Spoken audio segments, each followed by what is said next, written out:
Suami hanya beri aku ongkos 50.000 untuk pulang merawat ibuku yang sakit. Setelah ibuku meninggal, suami malah bersujud padaku setelah tahu aku mendapat warisan ratusan miliar. Hari itu, langit di luar jendela kamar kami mendung kelabu, persis seperti suasana di dalam dada saya. Telepon dari tanteku di kampung masih terngiang-ngiang di telinga. "Dita, keadaan ibumu kritis. Dokter bilang, mungkin tinggal hitungan hari. Kau harus pulang." Tangan saya gemetar memegang ponsel murah yang layarnya sudah retak-retak. Hadiah dari Mas Fahrul 2 tahun lalu dengan embel-embel. Daripada buang-buang uang buat ponsel mahal, yang penting bisa teleponan sama aku. Saya menarik napas dalam-dalam sebelum mendorong pintu kamar mandi, di mana suara deru air keran dan Mas Fahrul yang sedang bersenandung kecil menyambut saya. "Mas," suara saya lirih, hampir tertelan suara air. Mas Fahrul membalikkan badan, handuk dililitkan di pinggang. "Apa? Kok mukanya seperti dapat musibah?" Ibu di kampung kondisinya sangat drop. Tante telepon tadi. Saya harus pulang. Mas, sekarang juga." Ekspresi wajahnya yang tadi rileks langsung berubah. Alisnya bertaut. "Pulang sekarang? Lalu kerjaanku? Siapa yang masakin aku? Tagihan listrik bulan ini belum lunas. Dita, kau tahu sendiri gajiku habis buat bayar angsuran mobil. Tapi ini ibu saya. Mas, mungkin terakhir kalinya saya bertemu beliau." Suara saya mulai tercekat. Dia menghela napas panjang, kesal. Matanya melirik ke dompet kulit tipis di atas meja rias. Dengan gerakan kasar, dia membukanya, jarinya mengobrak-abrik isinya. Uang-uang pecahan kecil terlihat, beberapa lembar 50.000, dan selembar 100.000 yang terlipat rapi. "Kau butuh berapa?" tanyanya tanpa menatap saya. Saya hitung dulu, Mas. Bus antar kota sekitar 150.000 sekali jalan. Jadi pulang pergi 300.000. Ditambah uang taksi dari terminal ke rumah sakit, mungkin 400.000. Lalu uang untuk beli obat atau keperluan mendadak di sana. 400.000. Teriaknya memotong, membuat saya terkejut mundur selangkah. "Dita, kau pikir aku cetak uang? Apa urgensinya kau bawa uang segitu banyak? Kata tantemu kan cuma kritis, belum tentu meninggal juga." Kalimat terakhirnya seperti pisau yang memutar-mutar di dalam dada saya. Air mata yang sudah lama ditahan akhirnya meluber. "Mas, bagaimana bisa Mas bilang begitu? Itu ibu saya. Dan aku suamimu. Yang cari nafkah. Yang harus mikir logis." Dia menarik selembar uang 50.000 dari dompetnya. Uang yang paling terkucil di sana. Lalu, dengan gerakan yang penuh penghinaan, dia melemparkannya ke arah saya. Uang itu mendarat di lantai keramik yang dingin, tepat di depan kaki saya. "Ini cukup buat naik bus ekonomi. Duduk di pinggir terminal. Pasti dapat yang murah. Jangan minta lebih. Ingat, bulan ini ada angsuran mobil baru yang harus kami prioritaskan. Jangan lama-lama di sana. Urus cepat. Bilang ke tantemu yang lain buat urus ibu. Terus balik. Besok sudah harus ada di dapur."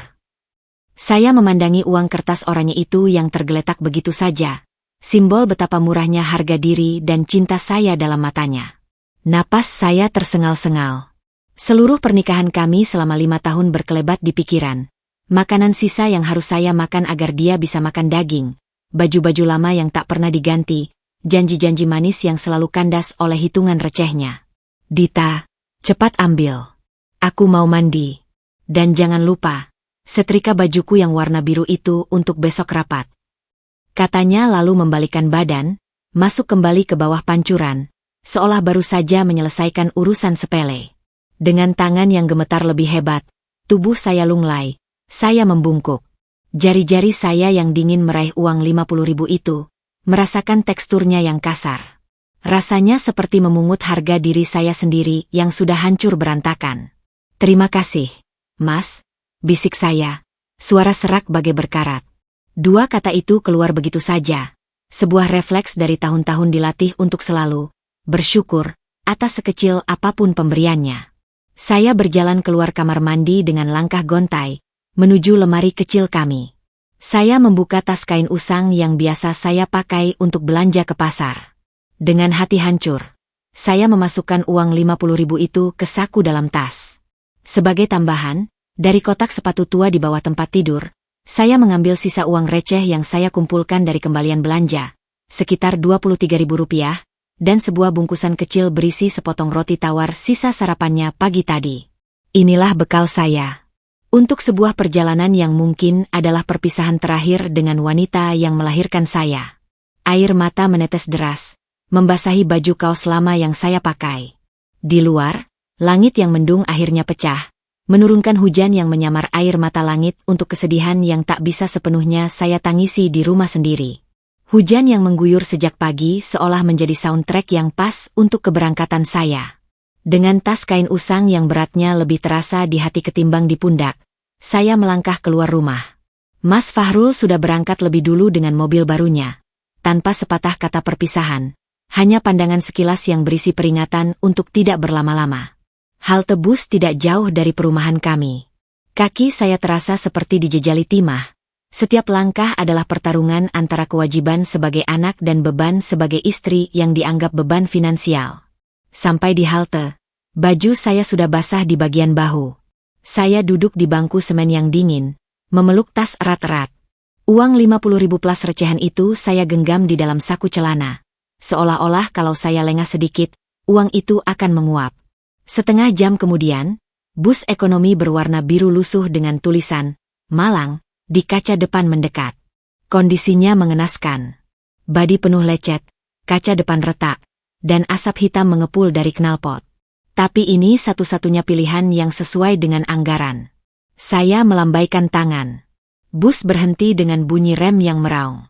Pintu terbuka, bau campuran solar, keringat, dan makanan basi langsung menerpa.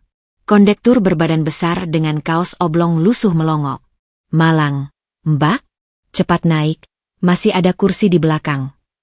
Saya naik, menyerahkan uang 50.000 itu. Kondektur menyobetnya, lalu memberikan secarik karcis dan uang kembalian Rp5.000. Kursi nomor 27, belakang sekali. Hati-hati jalannya licin. Rp5.000. Sisa itu saja yang saya punya untuk segala kemungkinan di perjalanan 8 jam. Saya masuk ke dalam, mata butuh waktu menyesuaikan dengan gelapnya kabin. Kursi-kursi kulit sintetis banyak yang sobek dan isi busanya keluar. Saya melangkah hati-hati melewati penumpang lain.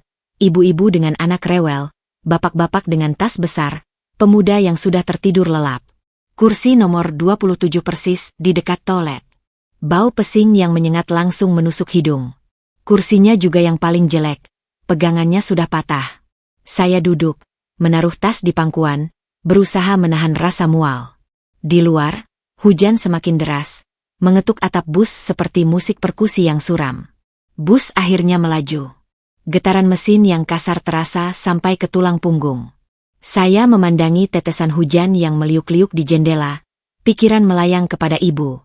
Wajahnya yang dulu selalu cerah, kini mungkin pucat dan ringkih di ranjang rumah sakit. Kenangan-kenangan kecil tiba-tiba datang menyergap. Ibu yang dengan sabar mengajari saya menjahit, ibu yang berjalan kaki jauh untuk membeli saya buku tulis saat uang pas-pasan. Ibu yang merelakan perhiasan satu-satunya untuk biaya masuk kuliah saya. Dan kini, di saat-saat terakhirnya, anak satu-satunya datang dengan uang recehan dan sepotong roti basi. Rasa bersalah yang tajam menusuk-nusuk. Andai saya lebih mandiri. Andai saya berani melawan sikap pelit Mas Fahrul dari dulu. Andai, air mata mulai mengalir lagi, saya cepat menghapusnya dengan punggung tangan. Perjalanan berlangsung lambat karena hujan dan macet. Di tol, bus tua ini ketinggalan oleh bus-bus AC yang melaju dengan mulus. Perut saya mulai keroncong. Saya melihat ke arah tas, ke arah bungkusan roti tawar. Tapi saya menahan diri. Itu harus saya simpan untuk nanti, untuk situasi yang lebih darurat. Kondektur berjalan ke belakang, menawarkan air mineral gelas dan makanan ringan. 2.000 per gelas, Mbak. Mau? Mie instan panas juga ada, 5.000. Saya menggigit bibir, menggeleng pelan. Tidak, terima kasih. Suara saya kecil. Dia mengangguk, terus berjalan. Tatapan seorang ibu di kursi depan yang mendengar percakapan itu terasa menusuk.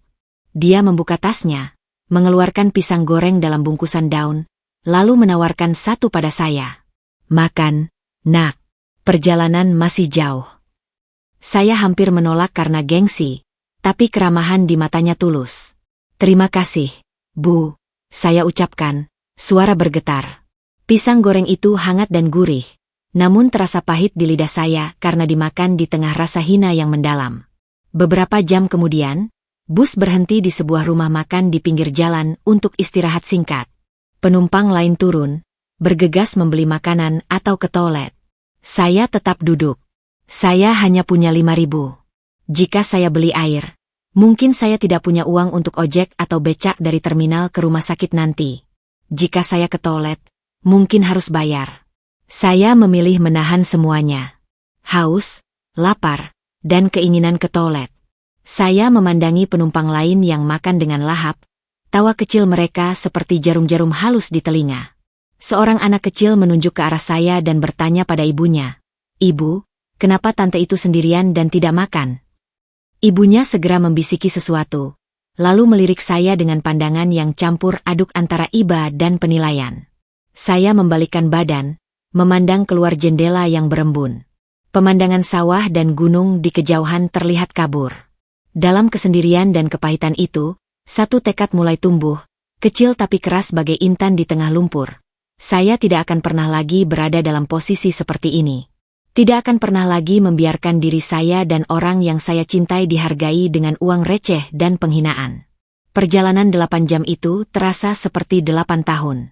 Ketika bus akhirnya memasuki terminal tua dan kumuh di kota kelahiran saya, tubuh saya kaku, kepala pening, dan perut melilit lapar.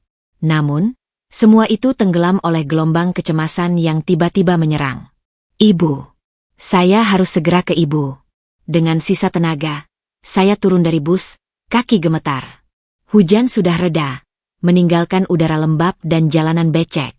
Saya menghampiri tukang becak yang mengantre. "Bang, ke RS umum dah berapa, Bang?" 10.000, Mbak. Hati saya sedikit lega. Saya masih punya cukup. Saya naik ke becak yang catnya sudah pudar. Saat becak melaju pelan menyusuri jalan-jalan kampung yang saya kenal sejak kecil, air mata akhirnya jatuh tanpa bisa dibendung. Saya pulang.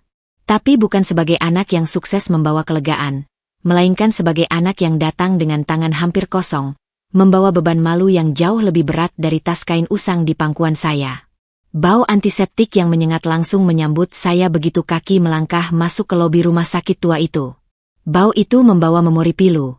Dulu, ayah juga menghabiskan hari-hari terakhirnya di tempat yang sama, dengan bau yang persis sama.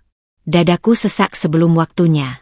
Kaki saya bergegas menyusuri koridor yang lapisannya sudah mengelupas, menuju ruang ICU di lantai 3.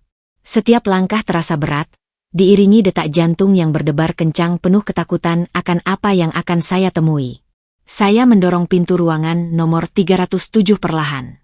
Cahaya redup dari lampu neon yang berkedip-kedip menyinari sebuah ranjang di sudut. Di sana, terbaring seorang wanita yang begitu ringkih, tulang-tulangnya seakan menonjol dari balik selimut rumah sakit yang kusam. Wajahnya pucat, mata tertutup, dan selang oksigen terpasang di hidungnya yang sudah tampak tipis. "Ibu." Suara saya pecah, tak lebih dari desahan angin. Tanteku, Tante Rina, yang duduk di samping ranjang, langsung menoleh. Matanya merah bengkak. "Dita, akhirnya kau datang," bisiknya, lalu beranjak memeluk saya erat. "Sudah seminggu dia makin lemah. Berkali-kali menyebut namamu." Saya mendekati ranjang, lutut terasa lemas.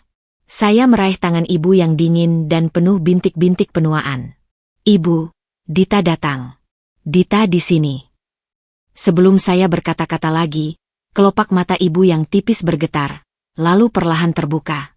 Butuh beberapa detik bagi matanya yang keruh untuk fokus. Namun, ketika pandangannya jatuh pada saya, sesuatu yang mirip cahaya, sekilat kehidupan, muncul di dalamnya. Bibirnya yang pecah-pecah mencoba membentuk senyuman. "Dita, anakku." Suaranya parau, nyaris tak terdengar, seperti daun kering yang bergesekan. Tangannya yang kurus mencoba menggenggam jari-jari saya. Namun kekuatannya hampir hilang sama sekali. Kau, kurus. Apa dia tidak memberimu makan yang cukup? Kalimat itu, di saat-saat seperti ini, membuat saya tersedak. Hingga di ambang kematian, yang dipikirkannya tetap saya. Air mata yang saya tahan sepanjang perjalanan akhirnya meledak. Saya membungkuk, menempelkan pipi saya di punggung tangannya yang dingin, membiarkan isak tangis yang terpendam selama bertahun-tahun keluar. Dia memberimu susah, ya? Bisik ibu lagi, jarinya lembut mengusap-usap pipi saya yang basah. Saya hanya bisa menggeleng, tak sanggup berbicara. Kebohongan itu terlalu pahit untuk diucapkan di depan wanita yang selalu bisa membaca saya. Tante Rina, dengan bijak, membisikkan bahwa dia akan keluar sebentar memberi kami waktu. Ruangan itu kini benar-benar hanya berisi saya dan ibu, serta bunyi, tit tit tit. Monoton dari monitor detak jantung. Jangan menangis, sayang. Ibu menarik napas pendek, terlihat sangat lelah. Ibu punya pesan penting. Matanya sedikit lebih tajam, berusaha tetap terjaga. Di bawah tempat tidur ibu. Di rumah. Ada kotak kayu. Hitam. Paku besi. Saya mengangguk, berusaha menelan isak saya. Kotak kayu. Ibu. Di bawah tempat tidur. Iya. Buka. Ambil isinya. Untukmu. Hanya untukmu. Setiap kata diucapkan dengan usaha yang luar biasa. Jangan beritahu siapa-siapa. Terutama suamimu. Nafasnya tersengal, membuat alarm monitor berbunyi sebentar sebelum kembali tenang. Dengarkan ibu, Dita. Di dalamnya ada jawaban. Untuk kebebasanmu. Dia berhenti, mengumpulkan sisa tenaga. Ibu simpan sejak papa pergi. Dulu, usaha kita bangkrut, tapi ada sedikit aset tersisa. Tanah kecil. Ibu jual. Uangnya. Ibu titip pada teman papa yang baik, Pak Handoko, untuk diinvestasikan. Dia orang yang jujur. Ibu memejamkan mata sejenak, dan untuk sesaat saya takut itu yang terakhir. Tapi dia membukanya lagi. Katanya, berkembang jadi banyak. Buku tabungan, dan surat wasiat. Semua, atas namamu.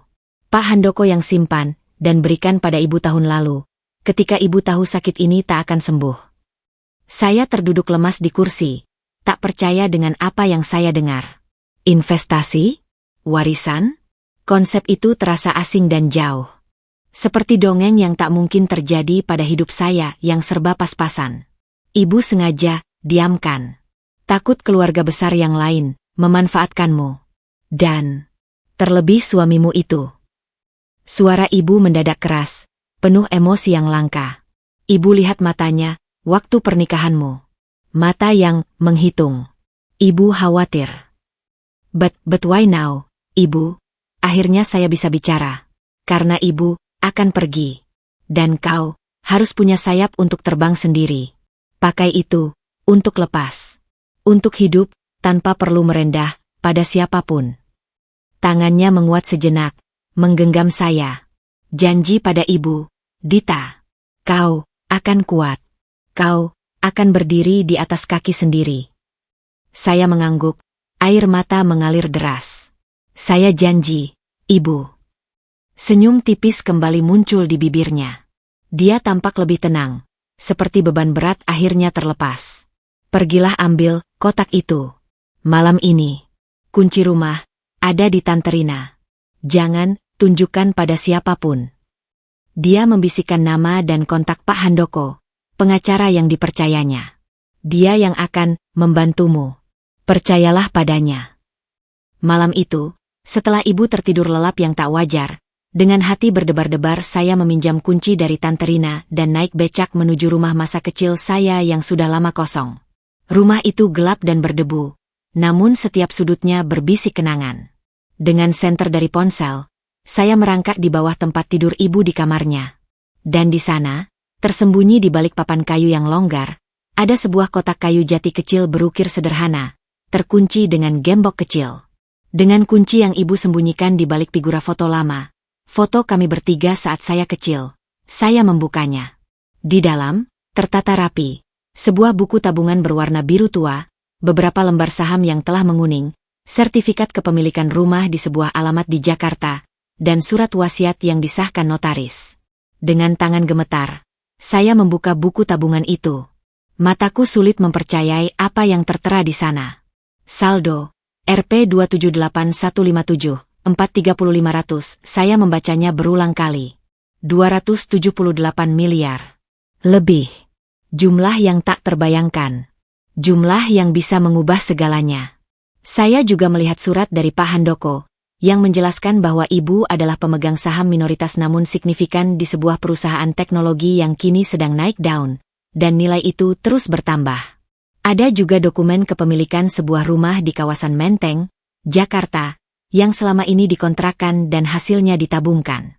Saya duduk terdiam di lantai berdebu, kotak kayu itu di pangkuan. Perasaan campur aduk membanjiri saya.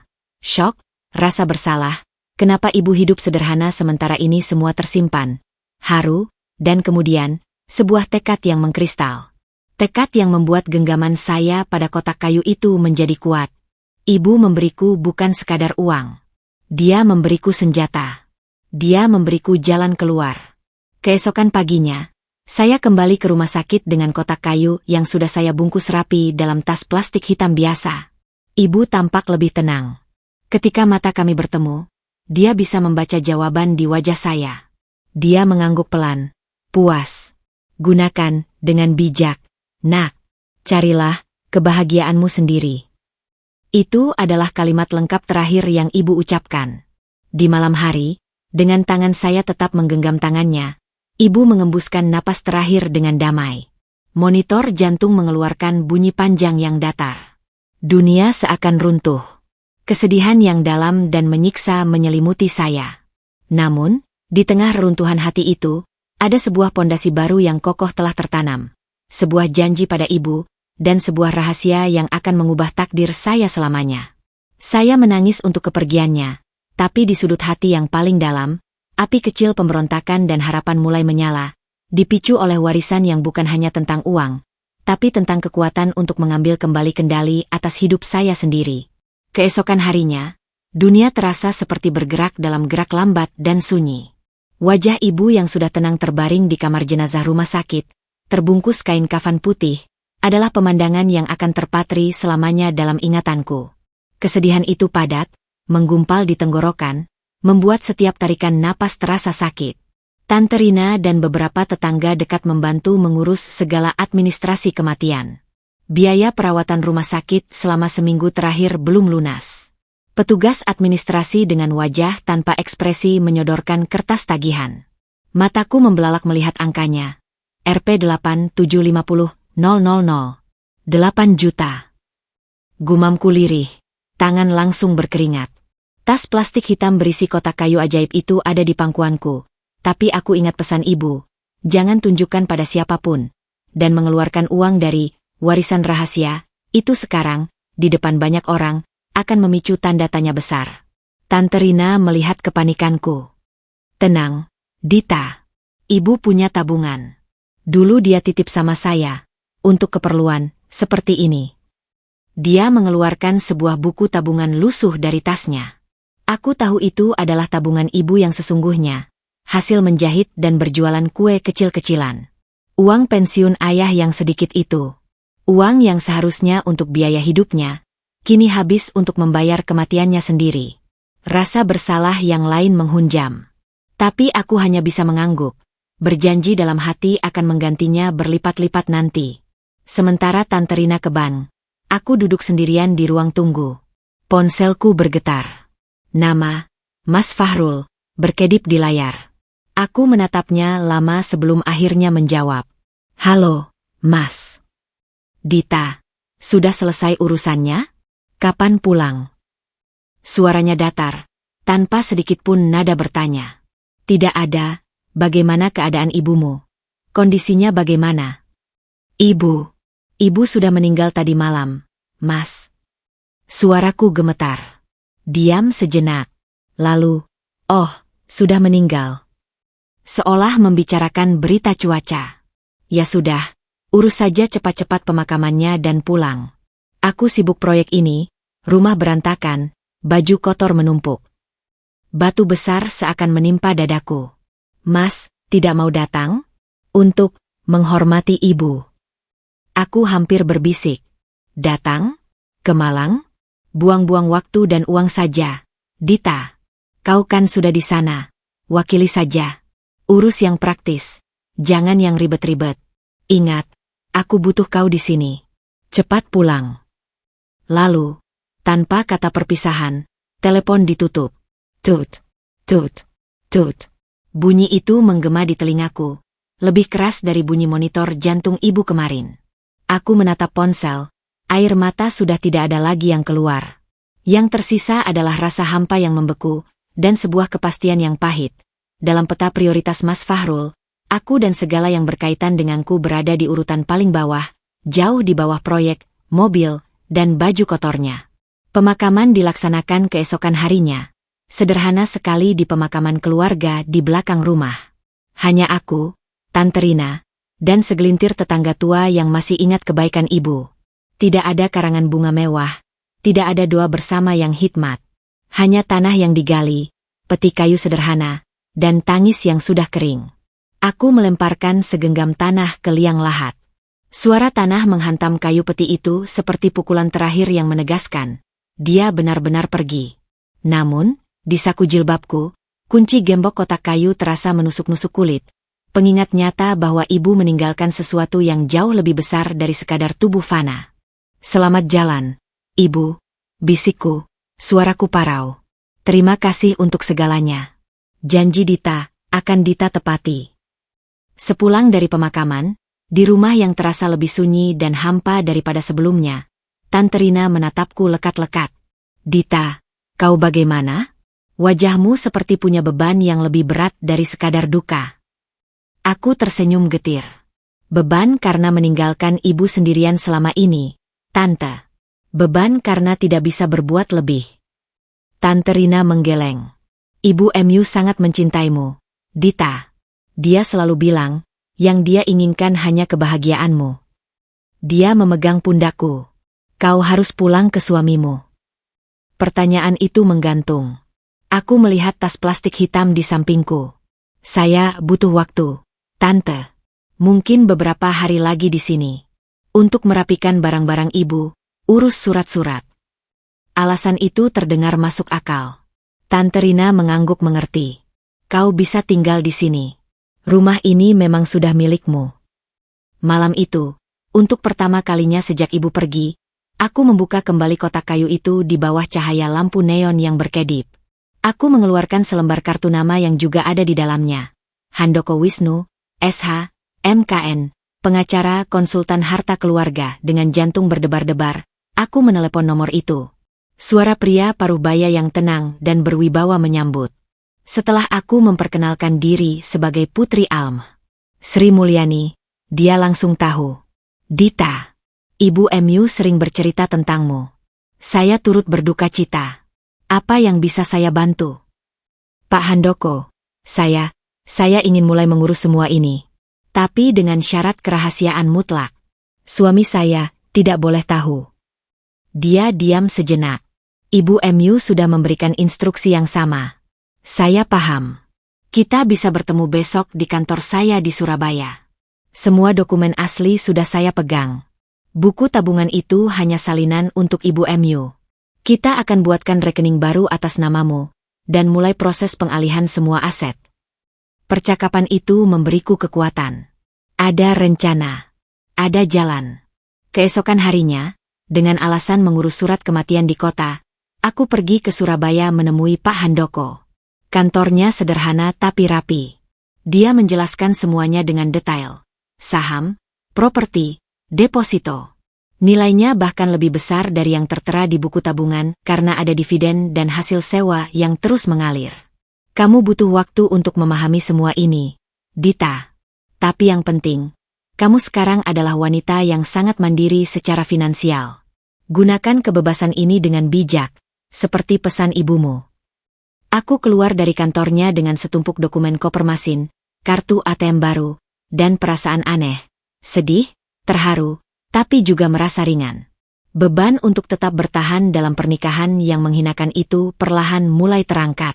Sebelum kembali ke Malang, aku mampir ke sebuah toko ponsel. Aku membeli ponsel pintar sederhana dan kartu perdana baru. Ponsel inilah yang akan kugunakan untuk urusan rahasia ini. Ponsel lamanya, yang layarnya retak, akan tetap menjadi alat komunikasi dengan Mas Fahrul. Dunia lamaku yang perlahan-lahan akan kutinggalkan. Saat bus kembali membawaku ke Malang, pemandangan sawah terlihat berbeda. Masih sama hijau, tapi seolah ada harapan yang terselip di antara hamparannya. Pemakaman ibu memang sepi dan menyedihkan. Telepon Mas Fahrul memang seperti siksaan batin. Tapi dari dalam kubur dan dari dalam telepon yang penuh penghinaan itu, ibu telah menyelamatkanku. Dia memberiku tanah yang kokoh untuk berpijak, sementara Mas Fahrul, dengan sikapnya, justru mendorongku pergi jauh dari rawa di mana aku tenggelam selama ini. Aku memegang ponsel baruku erat-erat. Bab selanjutnya akan kumulai dengan 2 senjata, warisan ibu, dan tekad yang kini mengeras bagai baja. 3 hari setelah pemakaman ibu, udara di rumah kosong itu masih terasa berat, berdebu, dan penuh rindu. Aku duduk di lantai kamar ibu, dikelilingi kardus-kardus berisi pakaian, foto-foto lama, dan pernak-pernik hidup yang tiba-tiba kehilangan pemiliknya. Setiap helai kain, setiap sudut foto, adalah serpihan memori yang menusuk. Di tengah kesibukan yang melankolis ini, tas plastik hitam berisi kotak kayu itu tetap menemaniku, seperti rahasia hidup yang baru saja kutemukan. Aku sudah mendapat penjelasan lengkap dari Pak Handoko. Warisan itu nyata. Kekuatan itu ada di tanganku. Tapi sekarang, aku harus merencanakan langkah dengan kepala dingin. Ponsel lamaku, yang layarnya retak, berdering. Lagi-lagi dari Mas Fahrul. Dita, sudah berapa hari? Barang-barang ibumu belum juga selesai? Aku di sini makan mie instan terus. Keluhnya tanpa basa-basi. Aku menarik napas dalam, memainkan peran yang sudah kurencanakan, istri yang sedih dan patuh. Suaraku sengaja dibuat lirih, lemas. Maaf, Mas. Barang ibu banyak, dan rasanya berat sekali untuk meninggalkan rumah ini. Setiap sudut ingat ibu. Itu bukan sepenuhnya bohong. Ya sudah, tinggalkan saja. Serahkan ke tantemu atau jual barang rongsokan itu. Yang penting kau pulang. Aku butuh istriku di sini, bukan di sana meratapi orang yang sudah mati. Bentaknya, tidak sensitif sama sekali. Sakit. Tapi sakit itu sudah tidak lagi mengejutkan. Saya minta waktu seminggu lagi. Mas, mohon, untuk berkabung. Tante Rina juga butuh bantuan urus surat-surat. Aku menyelipkan sedikit permohonan. Dia mendengus kesal. Seminggu. Hati-hati, Dita. Seminggu lagi dan kau harus sudah di depan kompor. Jangan manja-manja. Baik, Mas. Terima kasih. Aku menutup telepon, tangan gemetar. Tapi kali ini bukan karena sedih. Ini karena kemarahan yang tertahan. Orang yang sudah mati, kalimat itu menggantung di udara. Racun yang memperkuat tekadku. Aku tidak punya waktu untuk larut. Aku segera menelepon Tante Rina, memintanya untuk tidak memberitahu siapapun, terutama jika Mas Fahrul menghubungi, bahwa aku sudah pergi ke Surabaya.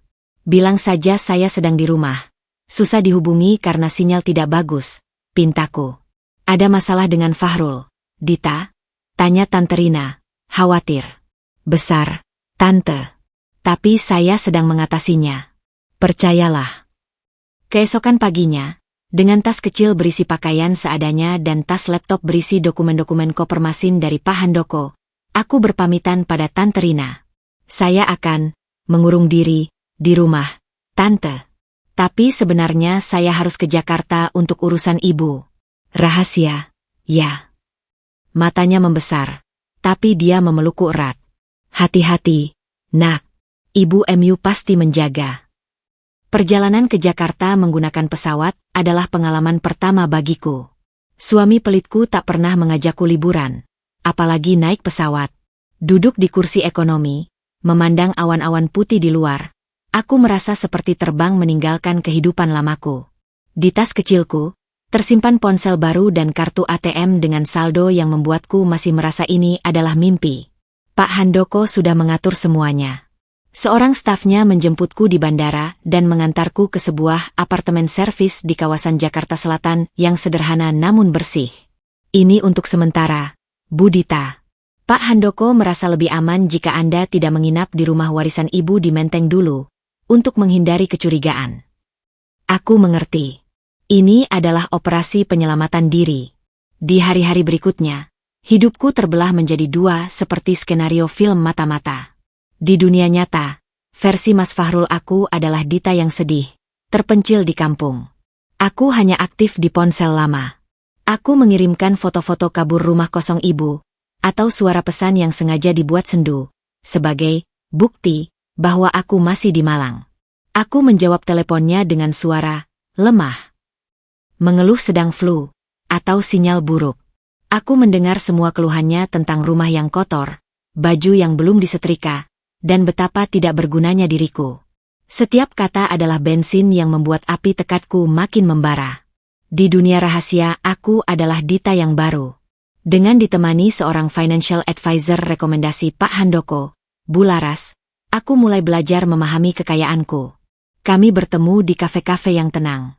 Bu Laras, wanita parubaya dengan kacamata frameles, dengan sabar menjelaskan portofolio saham, properti yang menghasilkan passive income, dan cara mengelola dana yang aman. Anda tidak perlu tergesa-gesa, Dita. Yang penting Anda paham dulu.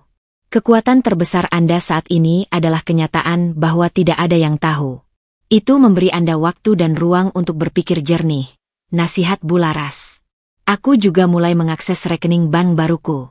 Aku membuka aplikasi banking di ponsel baru, dan untuk pertama kalinya, aku mentransfer sejumlah uang, 5 juta rupiah, ke rekening Tante Rina, dengan pesan, untuk mengganti biaya rumah sakit Ibu dan terima kasih, Tante. Rahasia. Aku membeli beberapa pakaian yang layak, bukan yang termurah, tapi yang berkualitas baik. Rasanya aneh, setelah bertahun-tahun memilih yang paling murah. Namun, puncak dari dunia rahasia, ini adalah ketika Pak Handoko mengajakku mengunjungi rumah di Menteng. Rumah itu tidak besar tapi elegan, tertata rapi dengan taman kecil di depan. Saat itu masih ditempati penyewa, seorang diplomat asing yang akan segera kembali ke negaranya. Dalam 2 bulan, rumah ini akan kosong. Anda bisa memutuskan akan tinggal di sini, menyewakannya lagi, atau menjualnya, kata Pak Handoko sementara kami berdiri di trotoar depan rumah. Aku memandangi fasadnya yang klasik. Ini adalah rumah yang pernah disebut Ibu dalam obrolan ringan sebagai investasi jangka panjang ayah. Kini, ini milikku. Simbol kebebasan yang nyata. Malam hari di apartemen servis, terkadang aku terbangun dan memandangi langit Jakarta yang tak pernah benar-benar gelap. Ada rasa sepi. Ada kerinduan pada Ibu yang tak tertahankan. Tapi ada juga perasaan yang hampir asing. Kemandirian. Aku bisa memutuskan makan apa, beli apa, kemana mau pergi, tanpa perlu melapor atau meminta izin. Kebebasan kecil itu terasa sangat besar. Seminggu, masa berkabung, yang kuminta hampir habis. Aku tahu aku harus kembali ke kandang, untuk sementara waktu. Tapi kali ini, aku tidak kembali dengan tangan hampa dan hati hancur. Aku kembali dengan kotak kayu tak kasat mata yang berisi senjata pamungkas, dengan ponsel rahasia, dengan kartu ATM yang adalah kunci kebebasan, dan yang paling penting, dengan pengetahuan bahwa ada dunia lain di luar tembok rumah pernikahanku yang pengap. Aku menelepon Mas Fahrul dari ponsel lama, masih dengan suara lemah. Mas, besok saya pulang. Syukurlah. Jangan lupa beli oleh-oleh bakso tahu goreng kesukaanku yang di terminal itu. Yang murah, perintahnya. Baik, Mas. Jawabku patuh. Aku menutup telepon, lalu memandangi ponsel baruku. Di layarnya, ada notifikasi dari aplikasi banking. Aku tersenyum kecil, senyum pertama yang tulus sejak Ibu pergi. Besok, aku akan kembali ke kehidupan lamaku. Tapi aku bukan lagi Dita yang dulu. Aku adalah Dita yang sedang menyamar, menunggu waktu yang tepat untuk melancarkan pembebasan diri, didukung oleh warisan dan resti dari Ibu yang mencintaiku hingga akhir hayat. Kotak kayu itu mungkin tetap tersembunyi, tapi kekuatannya sudah mulai mengalir dalam setiap nadiku. Pulang ke rumah di Bekasi terasa seperti memasuki ruang bertekanan tinggi setelah menghirup udara kebebasan. Bau rumah yang biasa, campuran aroma masakan lama, furnitur kayu, dan udara pengap, terasa lebih menusuk dari sebelumnya. Mas Fahrul menyambutku di depan pintu, bukan dengan pelukan, tapi dengan tatapan pengawasan. "Lama sekali kau di sana. Lihat, debu di mana-mana," katanya sambil menunjuk rak TV. Dia sama sekali tidak menanyakan perasaanku, atau bagaimana pengurusan barang-barang ibu. Aku meletakkan tas kain usangku, yang sengaja kubuat tampak penuh dengan baju-baju lama ibu, dan mengeluarkan plastik berisi tahu bakso goreng. "Ini oleh-olehnya, Mas." Dia langsung menyambarnya, membuka bungkusan daun pisang, dan mulai menyantapnya sambil berdiri di depan TV yang menyiarkan berita. "Gurih, tapi tahunya kurang banyak," komentarnya, tanpa terima kasih. Aku masuk ke kamar, hati berdegup kencang. Aku harus ekstra hati-hati. Ponsel baru dan semua dokumen penting masih ada di dalam tas kecil yang lebih bagus, tersembunyi di balik lapisan bawah tas kain usang itu. Kartu ATM lama atas namaku yang isinya cuma ratusan ribu, yang dulu kugunakan untuk belanja harian, kukeluarkan dan kutaruh di dompet. Ini yang akan kuperlihatkan jika diperlukan. Malam pertama kembali, Mas Fahrul sudah menuntut haknya sebagai suami. Aku menjalani dengan pasif, pikiran melayang ke langit-langit kamar, berusaha memisahkan diri dari apa yang terjadi. Dia tak menyadari betapa dinginnya sentuhanku, atau mungkin dia tak peduli. Baginya, ini adalah salah satu fasilitas yang harus didapatkan dari seorang istri. Keesokan harinya, rutinitas lamaku kembali, membangunkan dia, menyiapkan sarapan, mencuci baju, membersihkan rumah, memasak, dan menunggu dia pulang dengan daftar permintaan atau keluhan. Tapi di balik rutinitas yang membosankan ini, ada kehidupan rahasia yang aktif. Operasi rahasia Dita berjalan dengan 3 alat utama. 1. Ponsel hantu, ponsel baru dengan kartu perdana anonim. Aku hanya menyalakannya saat sedang sendirian di rumah atau di dalam kamar mandi yang terkunci. Aku menyimpannya di dalam saku jahitan rahasia di bantal guling tua yang tak pernah disentuh Mas Fahrul. 2. Sandi sederhana komunikasiku dengan Bu Laras, financial advisorku, menggunakan bahasa yang disamarkan. Ibu sakit, berarti ada masalah dengan salah satu investasi. Kondisi cuaca, merujuk pada kondisi pasar. Membeli sayur, berarti aku ingin menarik sejumlah uang untuk keperluan pribadi yang tak bisa dilacak. 3. Sesi belajar kilat saat Mas Fahrul lembur atau pergi arisan dengan teman-temannya, yang selalu kulakukan agar dia pergi. Aku membuka laptop butut yang dulu hanya untuk menonton drama. Sekarang, aku menggunakannya untuk mengikuti kursus online singkat tentang manajemen keuangan dan hukum properti yang direkomendasikan Bu Laras. Aku belajar tentang saham, obligasi, diversifikasi portofolio. Otakku yang lama hanya memikirkan diskon sayuran dan cara menghemat listrik, kini mulai memahami istilah-istilah seperti capital gain dan dividend yield. Suatu sore, sekitar 2 minggu setelah kepulanganku, Mas Fahrul pulang lebih awal. Wajahnya tidak seperti biasa. Ada sedikit kegelisahan di matanya, tapi juga semacam harapan. "Dita, kemarilah duduk," pintanya. Suaranya tiba-tiba lunak. Dia bahkan menyodorkan segelas air putih padaku, tindakan yang hampir tak pernah dilakukannya. Hatiku siaga penuh. "Apa yang terjadi?" Aku merindukanmu saat kau di kampung," ujarnya, terasa dipaksakan. Tangannya mencoba memegang tanganku, tapi aku menariknya pelan, berpura-pura merapikun jilbab. Rumah ini terasa sangat sepi tanpa istrinya. Aku hanya mengangguk, tidak berkata apa-apa. Pengalamanku di Jakarta dan Malang membuatku bisa membaca permainannya. Ini sandiwara. "Bagaimana keadaan ibumu? Yang di sana? Apakah semuanya sudah beres?" tanyanya, mencoba menunjukkan kepedulian yang telat. "Sudah, Mas. Terima kasih." Jawabanku singkat. Dia menarik napas. "Aku tahu. Aku mungkin agak keras waktu itu. Memberimu uang pas-pasan. Tapi kau tahu, Dita, hidup di kota itu sulit. Tekananku sebagai kepala keluarga besar. Aku harus berpikir praktis." Dia mulai memainkan kartu korban. "Aku paham, Mas," bisikku, menunduk agar dia tidak melihat ketidakpercayaan di mataku. Kita harus lebih kompak, Dita. Suami istri. Berbagi segalanya. Lalu, dia mengeluarkan senjatanya. Tadi, aku ketemu teman lama. Dia bilang, katanya ada kabar burung. Istrinya dapat warisan lumayan dari orang tua. Dari cerita lokasinya dan waktunya, kok mirip dengan kasusmu ya? Dingin. Seluruh tubuhku mendadak dingin. Tapi aku tetap tenang. Wah, kebetulan ya, Mas. Tapi ibu kan hanya punya rumah tua dan sedikit tabungan. Itu pun sudah habis untuk biaya sakit dan pemakaman. Tante Rina yang urus. Aku mengeluarkan cerita yang sudah kusiapkan. Matanya menyipit, seakan mencoba menembus kebohonganku. Benarkah? Tapi temanku itu bilang, angka yang dia dengar, tidak sedikit. Aku tidak tahu kabar burung apa yang Mas dengar, Mas. Tapi kenyataannya, aku pulang cuma bawa baju-baju lama ibu dan kenangan. Aku berusaha membuat suaraku terdengar datar, sedikit sedih. Dia mengamati wajahku sekian lama. Aku bertahan, tidak menghindar. Akhirnya, dia menghela napas, berpura-pura lega. Ya sudah, mungkin aku salah dengar. Tapi jika saja dapat rezeki tidak terduga, kita harus saling jujur, ya? Untuk masa depan kita berdua. Tangannya mencoba lagi memegang pundakku.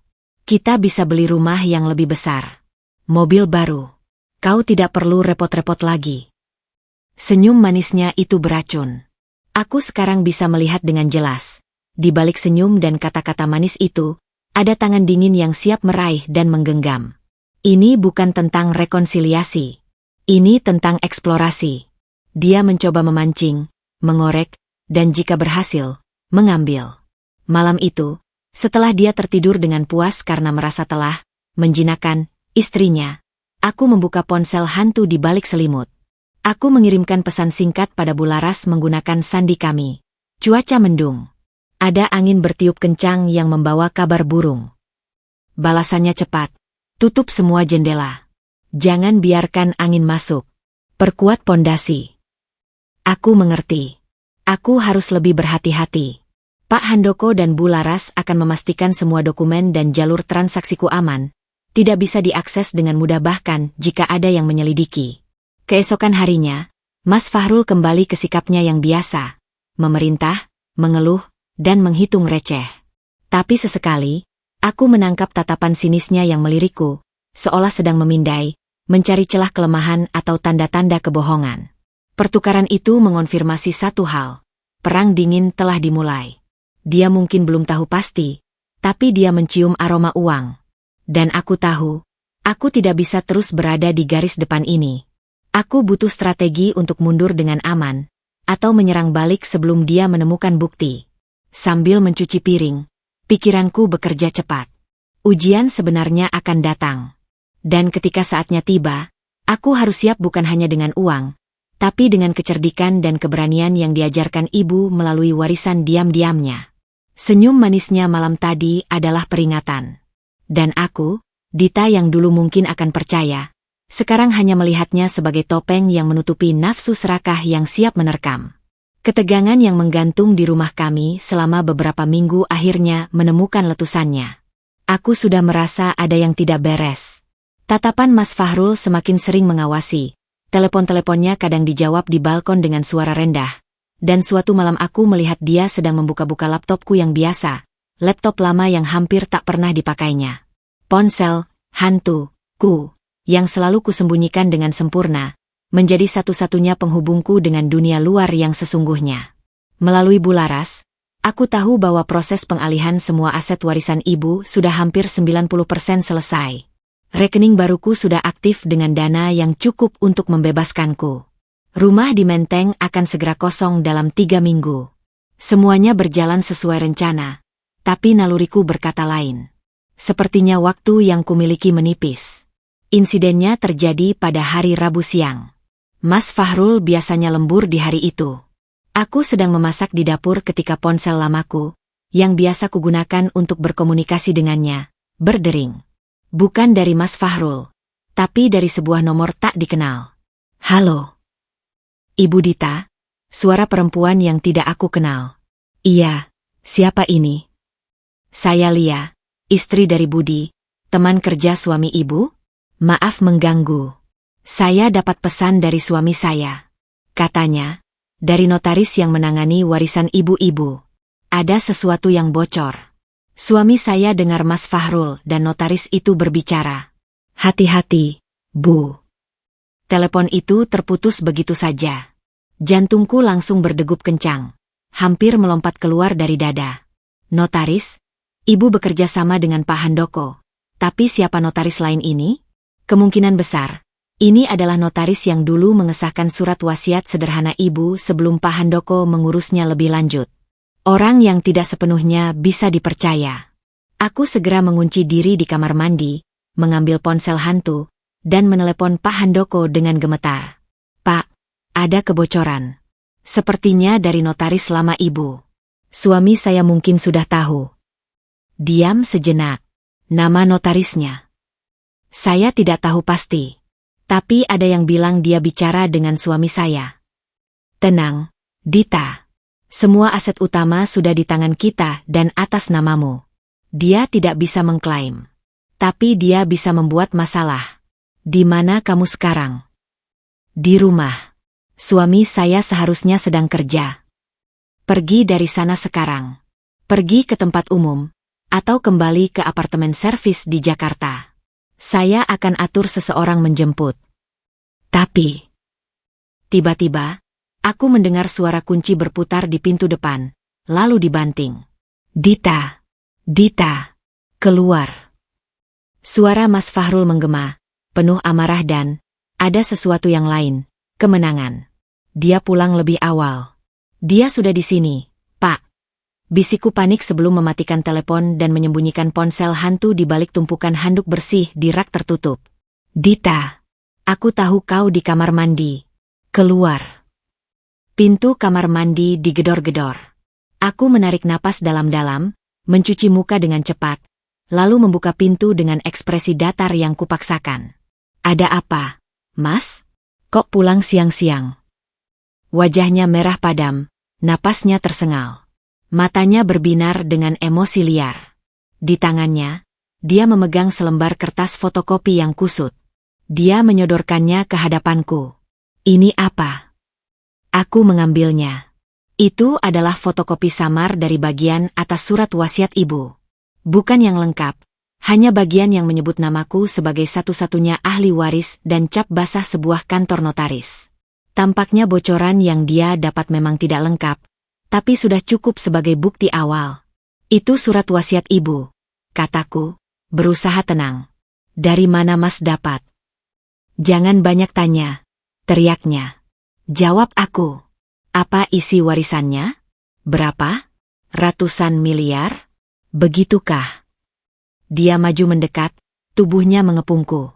Bau keringat dan kemarahannya menusuk hidung. Aku tidak tahu apa yang Mas bicarakan. Ibu hanya meninggalkan rumah tua dan sedikit tabungan, kataku, masih berusaha bertahan pada ceritaku. Bohong. Dia menepuk kertas itu keras-keras. Notaris ini, teman dari atasan aku. Dia bilang, nilai warisan istrinya Budi ini. Gajah. Bukan semut. Dan lokasi dan waktunya persis. Ibumu yang meninggal, bukan. Aku diam. Berdebat dengan orang yang sedang histeris dan serakah adalah hal yang sia-sia. Aku hanya memandangnya, dan untuk pertama kalinya, aku tidak takut. Aku hanya muak. Diamku membuatnya semakin beringas. Jadi benar. Dengar itu, Dita? Ratusan miliar. Teriakannya berubah menjadi tawa terbahak-bahak yang tidak waras. Rezeki kita. Kita kaya. Aku tahu. Aku tahu akhirnya kerja keras dan kesederhanaanku selama ini dibayar Tuhan. Dia seperti orang kesurupan. Lalu, tiba-tiba, dia menatapku dengan tajam. Di mana uangnya? Di mana dokumennya? Berikan padaku. Aku suamimu. Aku yang akan mengelola. Tidak ada uang tunai, Mas. Dan ibu menunjuk pengacara untuk mengurusnya. Bukan aku. Penghinaan. Raungnya. Pengacara siapa? Kasih namanya. Semua harus atas nama kita berdua. Kita suami istri. Dia mulai mengobrak-abrik kamar.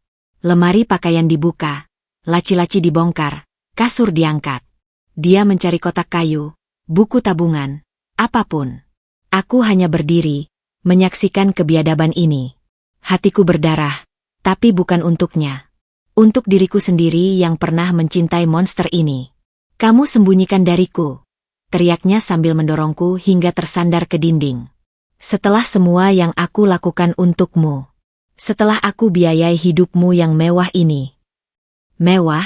Hidup penuh perhitungan receh, makan sisa, dan pakaian usang itu disebut mewah?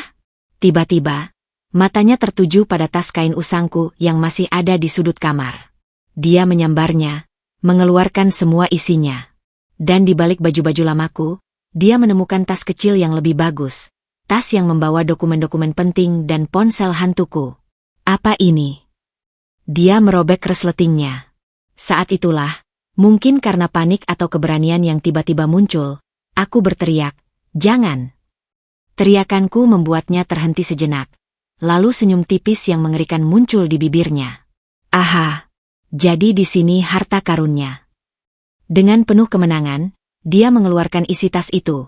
Beberapa dokumen koper masin dari Pak Handoko, yang beruntung hanya berisi informasi umum, bukan rincian angka, kartu identitas, dan ponsel baruku. Dia memandangi ponsel itu dengan bingung. Ponsel baru? Kau beli ponsel baru? Dengan uang siapa? Amuknya kembali meledak. Dia mencoba membuka ponsel itu, tapi terkunci dengan sidik jari dan pin. Buka! Buka ini sekarang. Aku menggeleng, melipat tangan di dada. Tidak. Wajahnya berubah menjadi merah tua. Aku pikir dia akan memukulku. Napasnya berat. Dia melihat sekeliling, lalu melihat laptop lamaku di meja belajar. Ide licik muncul di matanya. Baik, kau tidak mau bekerja sama. Suaranya tiba-tiba dingin, lebih berbahaya daripada saat berteriak. Kau akan menyesal, Dita. Aku akan bawa ini ke pengacaraku. Warisan dalam perkawinan adalah harta bersama. Aku berhak atas separuhnya. Dan dengan bukti bahwa kau menyembunyikannya, membeli ponsel diam-diam, hakim akan berpihak padaku. Kau akan kehilangan semuanya. Atau, dia mendekat, bisikannya beracun, kau serahkan semuanya padaku sekarang. Aku yang atur. Kau tetap jadi istriku, hidup mewah, tidak usah mikir. Pilih mana.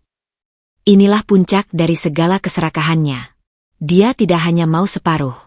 Dia mau semuanya. Dan tetap ingin aku menjadi budaknya yang patuh. Aku memandangnya, lelaki yang selama ini kukira adalah sandaran hidupku. Sekarang, dia terlihat begitu kecil, hina, dan serakah. Semua cinta, semua harapan, semua rasa takut, menguap begitu saja. Dengan suara yang tenang dan datar, yang bahkan mengejutkanku sendiri, aku berkata, silakan, Mas. Bawa ke pengacara. Tuntutlah. Tapi ingat, surat wasit ibu sudah jelas. Dan ada dokumen pranikah yang ibu buatkan dulu, yang kau tanda tangani tanpa baca, yang menyatakan harta bawaan masing-masing bukan harta bersama. Warisan adalah harta bawaan. Silakan periksa lagi. Wajahnya memucat. Dia tidak ingat? Atau dia pikir itu hanya formalitas? Dan ponsel ini, lanjutku, aku beli dengan uang hasil menjual kalung emas pemberian ibu, harta bawaan sebelum nikah. Jadi, silakan saja, Mas Fahrul. Lawan aku di pengadilan. Tapi siap-siap dunia tahu kau suami seperti apa. Pelit, menghina istri yang sedang berduka, dan aku menarik napas, dan penjudi. Dua kata terakhir itu membuatnya terpana seperti disambar petir. Apa? Apa yang kau bicarakan? Suaranya tiba-tiba kecil. Aku tahu hutang judi online, Mas. Aku tahu kau minjam dari rentenir. Aku punya buktinya. Itu adalah tebakanku, berdasarkan pola hidupnya dan obrolan telepon diam-diam yang sempat kudengar. Tapi dari reaksinya, tebakanku tepat. Wajahnya dari pucat menjadi abu-abu. Kertas fotokopi di tangannya jatuh. Amarahnya mengempis, digantikan oleh kepanikan yang nyata. Penggerebekan dan penaklukannya berakhir dengan sebuah cek mata yang tidak pernah dia duga. Dia melihat ponsel baruku di tangannya, lalu melihat keteguhan di wajahku yang tak pernah dia lihat sebelumnya. Dalam sekejap, posisi kami berbalik. Aku mengambil tas kecilku dan dokumen-dokumen itu dari tangannya yang lemas. Sekarang, kalau Mas tidak keberatan, aku akan pergi. Untuk sementara. Pergi? Kemana? Gumannya, tak berdaya. Itu urusanku. Aku berjalan melewatinya, mengambil jaket dari lemari yang sudah berantakan. Dita, tunggu. Dia meraih lenganku, tapi lemah. Kita bisa bicara. Aku melepaskan genggamannya dengan mudah. Kita sudah selesai bicara, Mas. Selanjutnya, kita akan bicara di pengadilan. Atau melalui pengacara. Aku meninggalkannya berdiri di tengah kamar yang berantakan, dengan kekacauan yang dia ciptakan sendiri. Di luar, udara siang terasa membebaskan. Aku tidak lari. Aku berjalan dengan langkah pasti menuju taksi online yang sudah kupesan diam-diam dari ponsel lamaku tadi. Penggerebekan itu gagal total. Dan Mas Fahrul baru saja menyadari bahwa istri yang selama ini dipandangnya lemah dan patuh, ternyata menyimpan kekuatan dan keberanian yang jauh lebih besar dari yang pernah dia bayangkan. Perang dingin sudah berakhir. Sekarang, perang terbuka akan segera dimulai. Dan aku, Dita, akan memenangkannya. Untuk ibu. Dan untuk diriku sendiri. 2 hari berlalu setelah penggerebekan dramatis itu. Aku tinggal di apartemen servis di Jakarta, menenangkan diri sambil berkonsultasi intens dengan Pak Handoko dan Bu Laras. Pak Handoko telah memastikan bahwa semua dokumen hukum kuat. Pranikah yang dibuat ibu dahulu benar-benar menjadi tameng yang sempurna. Aku merasa lebih lega, namun waspada. Seperti binatang yang terluka, Mas Fahrul bisa menjadi lebih tak terduga. Ponsel lamaku, yang masih aku simpan untuk berkomunikasi dengannya, awalnya sunyi. Lalu, pada hari ketiga, pesan mulai berdatangan. Bukan amarah seperti dulu, tapi sesuatu yang jauh lebih berbahaya, permohonan. Pesan 1, Dita, maafkan aku. Aku tidak tahu apa yang merasukiku. Aku seperti orang gila. Kehilangan akal sehat karena terlalu stres memikirkan masa depan kita. Aku abaikan. Pesan 2, malam hari, rumah ini sangat sepi tanpamu. Aku baru menyadari, selama ini kebahagiaanku adalah kamu. Bukan uang. Aku menyesal. Air mataku sudah tidak ada. Tapi rasa penasaran dan sedikit keraguan mulai menggerogoti. Bagaimana jika dia benar-benar menyesal? Pesan 3, esok paginya, berupa pesan suara-suaranya terdengar serak, seperti menangis. Dita, ibumu dulu pernah bilang padaku untuk selalu menjagamu. Aku sudah gagal. Aku ingin memperbaiki ini. Aku janji, aku akan berubah. Aku cuma minta 1 kesempatan. Bukan untuk uangmu, tapi untuk kita. Untuk pernikahan kita.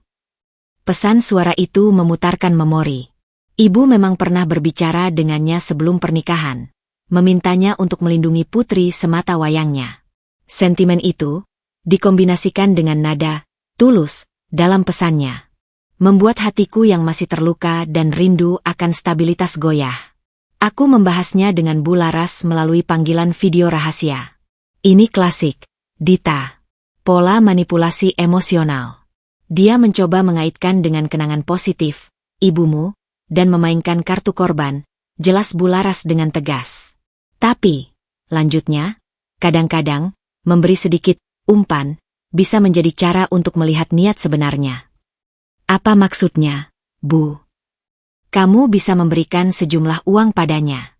Jumlah yang cukup berarti baginya, tapi kecil sekali dibanding total hartamu. Sebagai bantuan atau modal usaha, dengan syarat yang jelas. Lalu, lihat bagaimana dia menggunakan uang itu, dan bagaimana sikapnya berubah setelahnya. Aku merenung. Itu berisiko. Tapi Bu Laras benar. Aku perlu bukti konkret, untuk diriku sendiri, bahwa dia tidak akan pernah berubah. Untuk mematikan sisa-sisa harapan dan keraguan di hatiku. Aku akhirnya membalas pesannya. Saya butuh waktu. Tapi saya dengar kamu punya masalah hutang. Ibu selalu bilang, hidup harus mulai dari nol yang bersih. Saya mau bantu lunasi hutang yang paling mendesak. Tapi saya harus tahu jumlah pastinya dan untuk apa. Tidak ada uang tunai. Saya transfer ke rekening penagih. Ini satu-satunya bantuan. Bukan untuk gaya hidup. Balasannya nyaris instan. Dita, kamu memang malaikat. Aku sungguh tidak pantas. Hutangku ke rentenir ada 15 juta. Itu yang paling memberatkan. Bunganya gila. Tolong, sayang. Ini akan jadi awal baru aku. Aku janji. 15 juta. Aku ingat betul pesan suara ibu. Hidup harus mulai dari nol yang bersih. Mungkin ini caraku menghormati pesannya. Dan, uang 15 juta itu bagai setetes air di samudera milikku sekarang. Aku setuju. Dengan syarat dia memberikan bukti hutang dan nomor rekening rentenir. Setelah verifikasi sederhana, dan dengan pengawasan Pak Handoko untuk memastikan itu bukan rekeningnya sendiri, aku mentransfer 15 juta dari rekening operasional terpisah ke rekening yang dimaksud. Aku membuat screenshot dan menyimpan semua bukti percakapan. Hari-hari setelah transfer. Awalnya, Mas Fahrul berubah menjadi suami sempurna versi telepon. Dia mengirim pesan manis setiap pagi, menanyakan kabarku, bercerita bahwa dia sudah melamar kerja proyek sampingan, bahkan mengirim foto dirinya sedang membersihkan rumah. Dia sama sekali tidak menyinggung soal warisan lagi. Seolah-olah, 15 juta itu telah menyelesaikan segalanya dan menyadarkannya. Tapi Bu Laras mengingatkanku.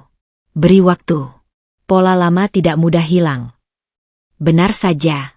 Kurang dari seminggu kemudian, pesannya mulai berubah nada. Sayang, rumah sudah rapi. Tapi terasa kosong banget. TV ini sudah kecil dan rusak. Gak enak dilihat. Kan jadi tidak nyaman kalau kamu pulang nanti. Aku tidak membalas. Aku lihat tetangga beli motor baru. Yang roda 3 buat angkut barang buka usaha. Itu peluang bagus, ya? Modal cuma 20 jutaan. Hasilnya bisa lumayan buat tabungan kita. Aku tetap diam. Hatiku mulai membeku lagi. Puncaknya adalah ketika dia menelepon. Suaranya kembali bernada memaksa, meski disamarkan dengan pemanis. Dita, dengar. Ini kesempatan. Temenku nawarin aku proyek tukang. Tapi butuh alat. Bor listrik bagus, mesin potok keramik. Kira-kira 10 juta. Ini investasi. Uang 15 juta kemarin kan buat bayar hutang. Jadi ini dana terpisah. Nanti hasil proyeknya langsung kita tabung. Gimana? Kan uangnya banyak. Sayang. Ambil sedikit aja buat masa depan kita. Kan uangnya banyak. 3 kata itu mengungkap segalanya. Dia tidak berubah. Dia hanya menunggu. 15 juta itu bukan untuk awal yang bersih. Itu hanya pintu pembuka baginya untuk mengakses lebih banyak. Masa depan kita adalah kode untuk kebutuhan dan keinginanku.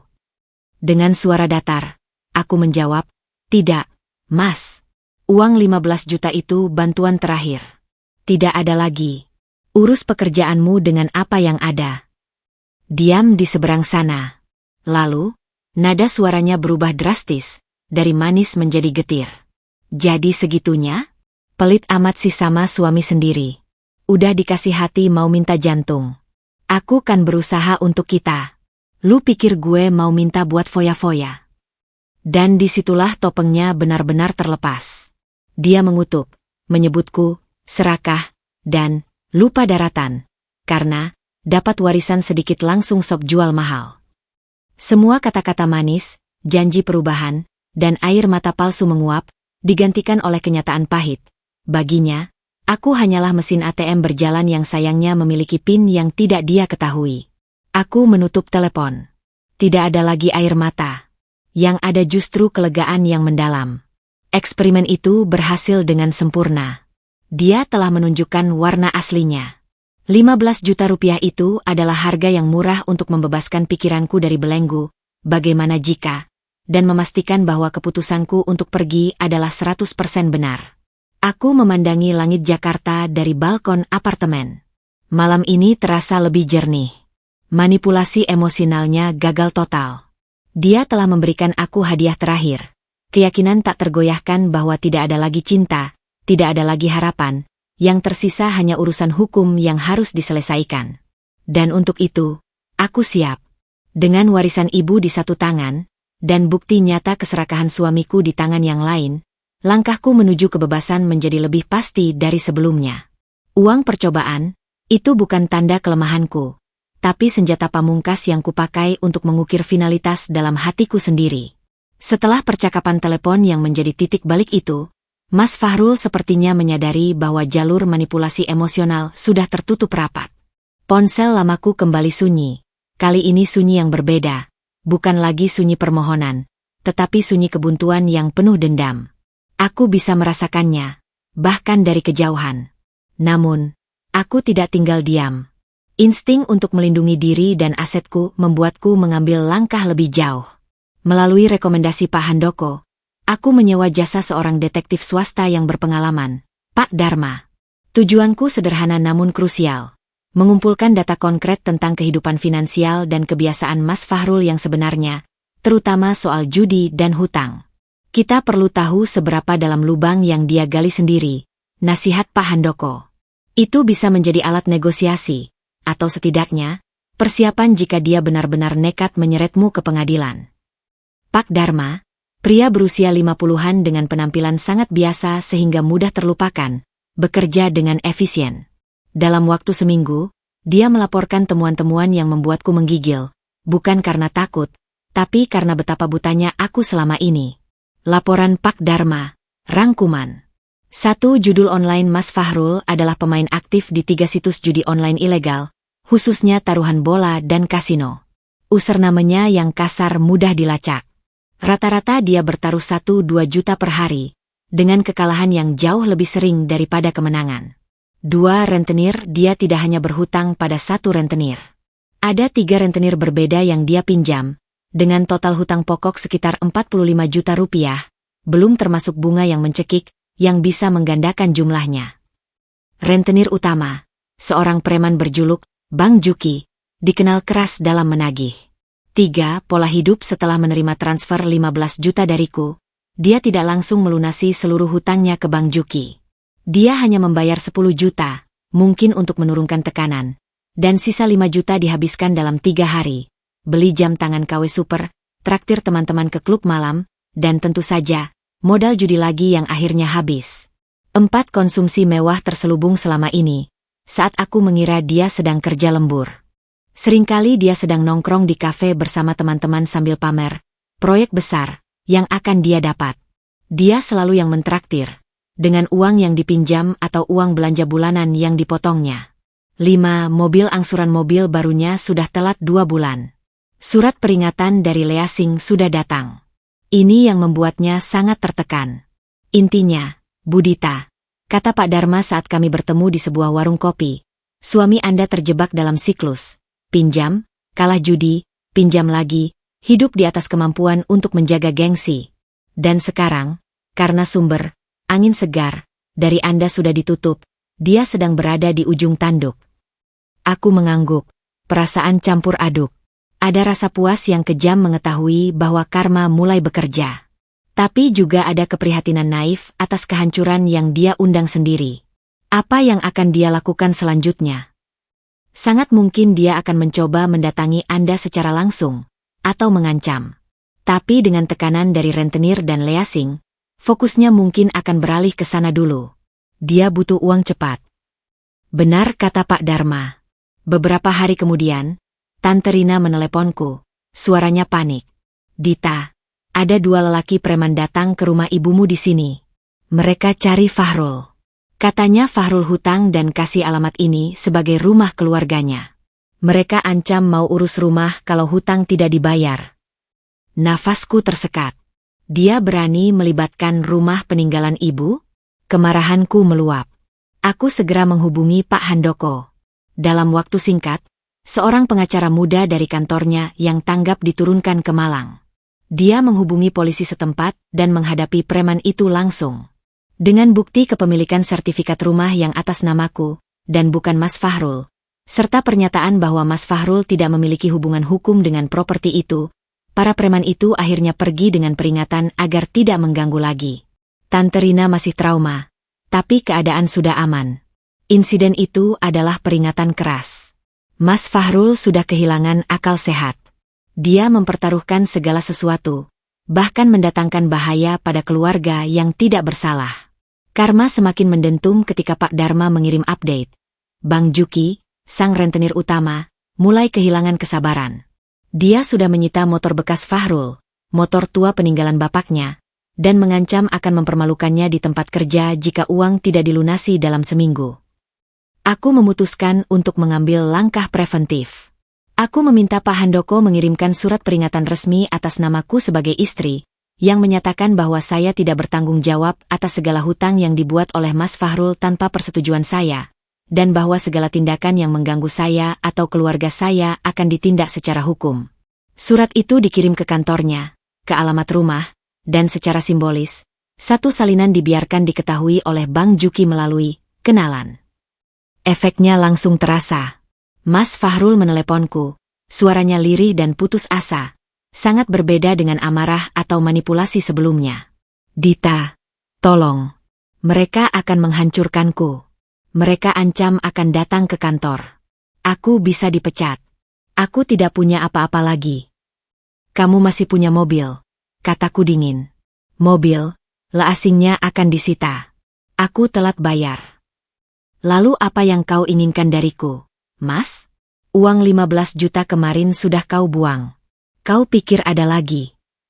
Dengarkan, aku akan berubah. Aku janji. Kali ini beneran. Tolong lunasi hutangku yang 30 juta ke Bang Juki. Itu saja. Aku akan kerja banting tulang. Aku akan. Tidak. Potongku tegas. Aku bukan ban. Apalagi ban yang bisa kau tipu berkali-kali. Kau buat masalah, kau yang selesaikan. Akal sehatmu di mana, Dita? Aku suamimu. Kalau aku hancur, nama baikmu juga ikut tercoreng. Kau yang memulai dengan judi dan hutang. Aku sudah kirim surat. Hutangmu adalah tanggung jawabmu sendiri. Nama baikku sudah kau coreng sejak kau melemparkan uang 50.000 untuk ibuku yang sekarat. Dia terdiam lama. Lalu, dengan suara bergetar penuh kepahitan yang sejati kali ini, dia berkata, "Jadi, kau benar-benar mau melihat aku mati?"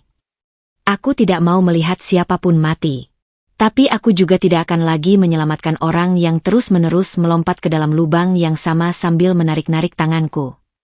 Aku menutup telepon. Percakapan itu adalah paku terakhir di peti mati pernikahan kami. Aku tahu apa yang akan terjadi selanjutnya. Dan benar, karma tidak butuh waktu lama. Beberapa hari kemudian, Pak Dharma mengirim foto dan laporan singkat. Mobil Mitsubishi Expander yang selalu dibanggakannya itu ditarik paksa oleh petugas leasing di tempat parkir dekat kantornya. Dia berusaha melawan, berteriak, tapi akhirnya hanya bisa terduduk lesu di trotoar, ditonton oleh rekan-rekan kerjanya. Foto itu menunjukkan wajahnya yang hancur, penuh rasa malu dan keputusasaan yang nyata. Hutang judinya yang tak terbayar membuat Bang Juki akhirnya melapor ke atasan perusahaan tempatnya bekerja. Meski tidak langsung dipecat, dia diberi surat peringatan keras dan dipindahkan ke posisi yang lebih rendah, dengan gaji yang dipotong. Karma yang dia terima bukan berasal dari tanganku. Itu datang secara alami dari konsekuensi setiap pilihan buruk yang dia buat. Kebohongan, keserakahan, gengsi, dan kecanduan judi. Aku hanya menjadi penonton yang sekali waktu harus memasang pagar agar runtuhan hidupnya tidak menimpa diriku. Menyaksikan kejatuhannya yang cepat terasa seperti mimpi buruk yang menjadi kenyataan. Tapi di balik semua itu, ada satu pelajaran yang ibu ingin aku pahami. Kebebasan yang sesungguhnya datang ketika kita berani menghadapi konsekuensi, baik bagi diri sendiri maupun orang lain, dan memilih untuk tidak ikut terjebak dalam kehancuran yang bukan kita buat. Jerat hutang dan judi yang dia buat sendiri kini mengencang. Dan aku, dengan warisan dan kekuatan baru, justru mengambil langkah mundur yang tegas. Perang mungkin belum sepenuhnya usai, tapi satu hal yang pasti, medan pertempuran sudah bergeser. Dia sekarang sedang berperang melawan dirinya sendiri dan monster-monster yang dia ciptakan. Sedangkan aku, perlahan tapi pasti, sedang membangun istana kedamaianku sendiri di atas puing-puing kepercayaan yang telah hancur. Kejatuhan demi kejatuhan yang dialami Mas Fahrul seperti efek domino. Setelah mobil disita dan dihina di tempat kerja, sepertinya realitas pahit akhirnya menghunjam begitu dalam hingga mengikis sisa gengsi dan amarahnya. Ponsel lamaku kembali berdering. Kali ini, bukan dengan pesan panjang atau tangisan, tapi dengan permintaan sederhana. Bisa kita ketemu? Bicara empat mata. Terakhir kalinya. Aku janji tidak akan memaksa apa-apa. Aku butuh mengembalikan sesuatu. Rasa ingin tahu dan kebutuhan untuk penutupan yang jelas mengalahkan kewaspadaanku. Tapi, aku tidak naif. Aku setuju bertemu, dengan syarat ketat, di tempat umum yang ramai, sebuah coffee shop di mall besar, pada siang hari, dan aku akan membawa teman. Seorang asisten hukum muda dari kantor Pak Handoko yang akan duduk di meja terpisah, mengawasi. Hari itu, aku datang lebih awal. Duduk di sudut dekat jendela, tangan melingkari cangkir latte hangat. Ketika Mas Fahrul muncul dari arah eskalator, aku hampir tidak mengenalinya. Dia mengenakan kemeja lusuh yang tidak disetrika rapi, celana chino yang sudah pudar. Wajahnya tampak 10 tahun lebih tua, lingkaran hitam tebal di bawah mata, dan keriput kekhawatiran yang dalam di dahinya. Yang paling mencolok adalah sinar di matanya. Sinar arogan dan keserakahan itu sudah padam sama sekali, digantikan oleh kehampaan yang lelah. Dia duduk di depanku tanpa salam, menunduk. Terima kasih sudah mau ketemu. Gumannya, suaranya parau. Aku mengangguk. Kau bilang mau mengembalikan sesuatu. Dia mengeluarkan sebuah dompet kulit tipis dari saku. Dompet yang sama dulu digunakan untuk mengeluarkan uang 50.000 itu. Dengan tangan gemetar, dia mengeluarkan sebuah kunci kecil dan selembar foto. Kunci itu adalah kunci cadangan mobil yang sudah disita. Foto itu adalah foto pernikahan kami, di mana kami berdua tersenyum kaku. Ini tidak berguna lagi buatku, katanya meletakkan kedua benda itu di atas meja.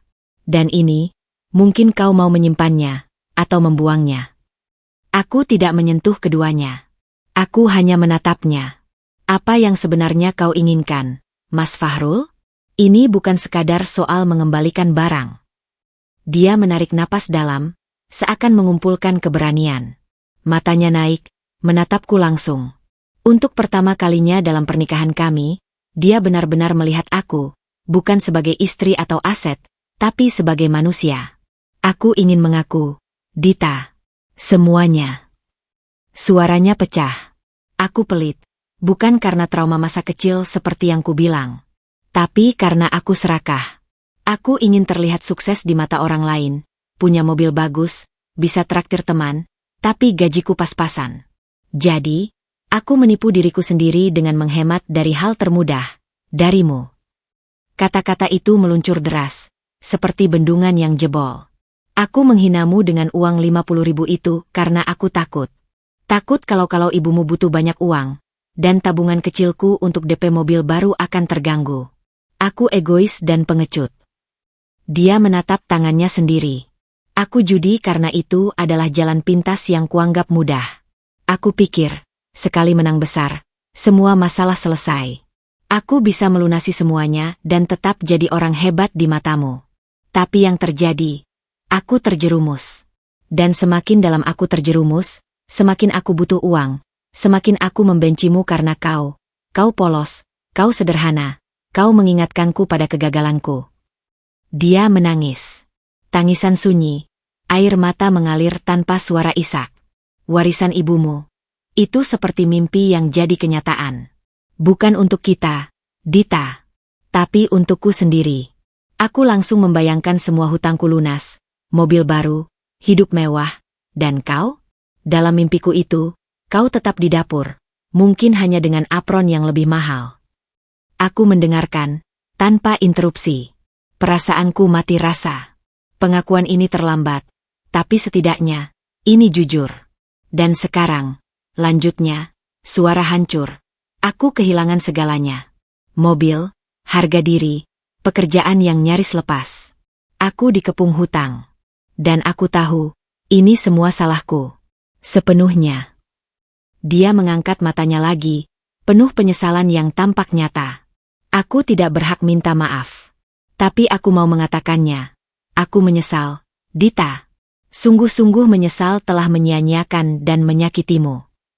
Dia terdiam. Suasana di antara kami penuh dengan beban pengakuan yang baru saja diumbar. Lalu, dengan suara yang tiba-tiba datar dan kosong, dia bertanya, "Jadi, apa yang akan kau lakukan? Apa kau akan menceraikanku?" Inilah momennya. Momen yang sejak awal pertemuan ini sudah kutunggu. Aku meletakkan cangkirku, duduk tegak. "Ya, Mas Fahrul, aku akan menceraikanmu." Dia mengangguk pelan, seolah sudah menerima. Tapi kemudian, cahaya licik yang hampir tak terlihat muncul lagi di matanya. "Tapi, harta Gonogini, aku berhak atas separuh, kan? Atas apa yang kita dapat selama nikah." Dan disinilah, pengakuan dan penyesalannya tadi seolah menguap. Inti dari pertemuannya bukanlah penutupan, tapi negosiasi terakhir. Hatiku mengeras kembali. Aku mengeluarkan koper masin kecil dari tas. Di dalamnya ada beberapa dokumen. "Mari kita bicara tentang hal itu, Mas." Aku mengeluarkan salinan surat perjanjian pranikah yang dulu dia tanda tangani tanpa membacanya. Aku sorotkan bagian yang menyatakan dengan jelas, segala bentuk harta bawaan masing-masing pihak, termasuk warisan, hibah, atau hadiah yang diterima selama perkawinan, bukan merupakan harta bersama. Wajahnya pucat. Dia membaca ulang. Ini tidak adil. Aku tidak mengerti dulu.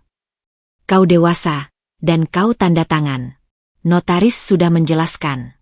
Kau yang mengabaikan, kataku tegas. Kemudian, aku mengeluarkan laporan dari Pak Dharma, yang telah kuredaksi untuk menghilangkan identitas sumber, berisi bukti-bukti kuat kebiasaan judinya, hutang ke rentenir, dan pola hidup konsumtif dengan uang pinjaman. Juga rekaman suara, yang legal aku dapatkan, dari percakapan kami saat dia meminta uang untuk modal fiktif, yang menunjukkan niatnya memanfaatkan uang warisan. Dan ini, kataku, meletakkan salinan laporan kejahatan siber yang dibuat Pak Handoko sebagai antisipasi, adalah bukti bahwa kau terlibat dalam perjudian online ilegal. Suatu tindak pidana. Wajah Mas Fahrul berubah dari pucat menjadi abu-abu. Tangannya gemetar lebih hebat. Apa maksudmu?" "Maksudku," kataku, menatapnya tanpa beling, "kita bisa menyelesaikan ini dengan dua cara. Pertama, cara baik-baik, kita bercerai secara damai. Dengan pranikah ini, kau tidak berhak atas sepeser pun dari warisan ibuku. Aku akan memberikan uang 50 juta sebagai bantuan akhir agar kau bisa memulai hidup dari nol, bukan untuk melunasi hutang judimu, tapi untuk modal usaha atau biaya hidup sementara. Sebagai gantinya, kau harus menandatangani pernyataan bahwa segala hutangmu adalah tanggung jawab pribadimu, dan kau akan mengikuti konseling untuk kecanduan judi." Dia menatapku, tercengang. "Atau cara kedua," lanjutku, suaraku semakin dingin dan tegas, "kau bisa memaksakan gugatan harta Gonogini. Tapi aku akan membalas dengan menggugat cerai dengan alasan penganiayaan psikis dan penyimpangan perilaku, judi, yang memberatkan rumah tangga. Dokumen-dokumen ini, aku tepuk laporan di atas meja, akan aku ajukan ke pengadilan.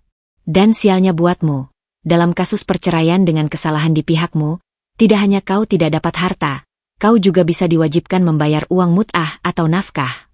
Belum lagi kemungkinan kasus pidana judimu. Kau bisa kehilangan pekerjaan yang tersisa, dan bahkan berurusan dengan polisi." Aku diam, membiarkan ancaman itu mengendap. "Pilih mana, Mas? Damai dengan 50 juta dan kebebasan tanpa beban hukum? Atau perang yang akan menghancurkan sisa-sisa hidupmu, dengan kemungkinan besar kau tetap tidak mendapatkan apa-apa dari warisanku, malah dapat masalah baru? Itu adalah ultimatku. Sebuah pilihan yang dirancang bukan untuk memberinya kemenangan, tapi untuk memberikannya jalan keluar yang paling masuk akal bagi orang yang serakah dan terjepit seperti dia. 50 juta adalah angka yang cukup besar untuk memikatnya, tapi masih sangat kecil bagiku. Itu adalah umpan sekaligus ujian terakhir. Dia duduk terdiam untuk waktu yang lama, menatapi dokumen-dokumen itu, lalu menatap wajahku yang sudah tak kenal kompromi. Semua tipu muslihat, amarah, dan kepalsuan telah habis terkikis. Yang tersisa hanya seorang lelaki yang kalah, terjepit, dan tahu bahwa jalannya hanya satu. Akhirnya, Dengan bahu yang turun sepenuhnya, dia mengangguk. Cara pertama, gumannya, nyaris tak terdengar. Aku pilih yang damai. Aku menarik napas lega, tapi tetap waspada. Baik, pengacaraku akan menyiapkan semua dokumennya. Kau akan mendapat uang setelah semua tanda tangan di atas kertas selesai dan putusan cerai inkrah. Aku berdiri, mengambil tas. Pertemuan ini sudah selesai. Dita, panggilnya saat aku berbalik. Aku menoleh. Apakah pernah ada cintamu padaku yang nyata? Pertanyaan itu, di akhir segalanya, terdengar begitu naif dan menyedihkan. Aku memandangnya, mengenang Dita muda yang dulu penuh cinta dan harapan. Dulu, ada, jawabku jujur. Tapi kau yang menguburnya, lembar demi lembar, bersama uang 50.000 dan setiap penghinaan yang kau berikan. Aku pergi, meninggalkannya sendirian di meja itu dengan kunci mobil yang tak berguna, foto pernikahan yang sudah jadi kenangan pahit, dan pilihan yang terpaksa dia ambil. Pengakuan pahitnya tadi mungkin ada yang tulus, tapi ultimatumku telah memastikan bahwa apapun niatnya, akhir dari kisah kami sudah tak bisa diubah lagi. Dia memilih 50 juta dan kebebasan dari jerat hukum. Dan aku? Aku memilih kebebasan sejati, dengan harga yang akhirnya bisa kubayar tanpa ragu, kehilangan ilusi cinta yang ternyata hanya bayangan. Proses perceraian berjalan dengan kecepatan yang mengejutkan berkat efisiensi tim hukum Pak Handoko. Mas Fahrul, setelah menerima pukulan telak dari ultimatumku, tampaknya tidak punya tenaga atau sumber daya lagi untuk melawan. Dia datang ke setiap pertemuan dengan pengacara dengan wajah kosong, menandatangani dokumen-dokumen yang disodorkan tanpa membaca dengan detail. Mungkin dia sadar, 50 juta yang dijanjikan adalah satu-satunya pelampung di tengah lautan kehancurannya. Sementara itu, hidupku mulai berjalan di rel baru. Aku pindah ke rumah menteng yang baru saja kosong. Awalnya, rumah yang besar dan agak sunyi itu terasa mengintimidasi. Setiap bunyi ceriakan lantai kayu membuatku terkejut. Tapi lambat laun, aku mulai merasa nyaman. Ini adalah rumah yang dipilih ayah dan ibu, dan kini menjadi tempat berlindungku. Aku mengisi kamar-kamarnya dengan buku, tanaman, dan sedikit demi sedikit, kepercayaan diriku. Bu Laras membantuku mengelola keuangan dengan baik. Sebagian besar dana diinvestasikan kembali, sebagian lagi untuk yayasan sosial atas nama ibu yang sedang kudirikan, dan tentu saja, sebagian untuk menghidupi diriku dengan layak tanpa berlebihan. Hari-hari putusan cerai di pengadilan agama tiba. Aku datang didampingi Bu Laras sebagai pendamping dan salah satu pengacara muda Pak Handoko. Aku memakai busana sederhana tapi rapi, wajahku tenang. Mas Fahrul datang sendiri, tampak lusuh dan cemas. Prosesnya berlangsung cepat dan tanpa drama. Ketua Majelis Hakim membacakan putusan, cerai talak 1, dengan segala klausul yang telah disepakati, termasuk ketiadaan hak nafkah dan pembagian harta, serta kewajibanku untuk menyerahkan uang 50 juta setelah putusan berkekuatan hukum tetap. Usai sidang, di depan gedung pengadilan yang panas, kami berdiri berhadapan untuk terakhir kalinya secara resmi. Dia memandangiku. Matanya masih berusaha mencari sisa-sisa belas kasihan. Jadi, uangnya, kapan? Tanyanya, langsung pada inti. Pengacaraku akan transfer setelah semua proses administratif selesai, sesuai perjanjian, jawabku singkat. Dia mengangguk, lalu menunduk. Dita, terima kasih. Dan, maaf. Aku tidak membalas. Aku hanya berbalik dan masuk ke dalam mobil yang sudah menunggu. Kata-kata itu sudah tidak ada artinya lagi. 2 minggu setelah putusan inkrah, transfer 50 juta dilakukan ke rekeningnya, dengan bukti yang jelas. Aku mengira bab itu sudah tertutup. Aku salah.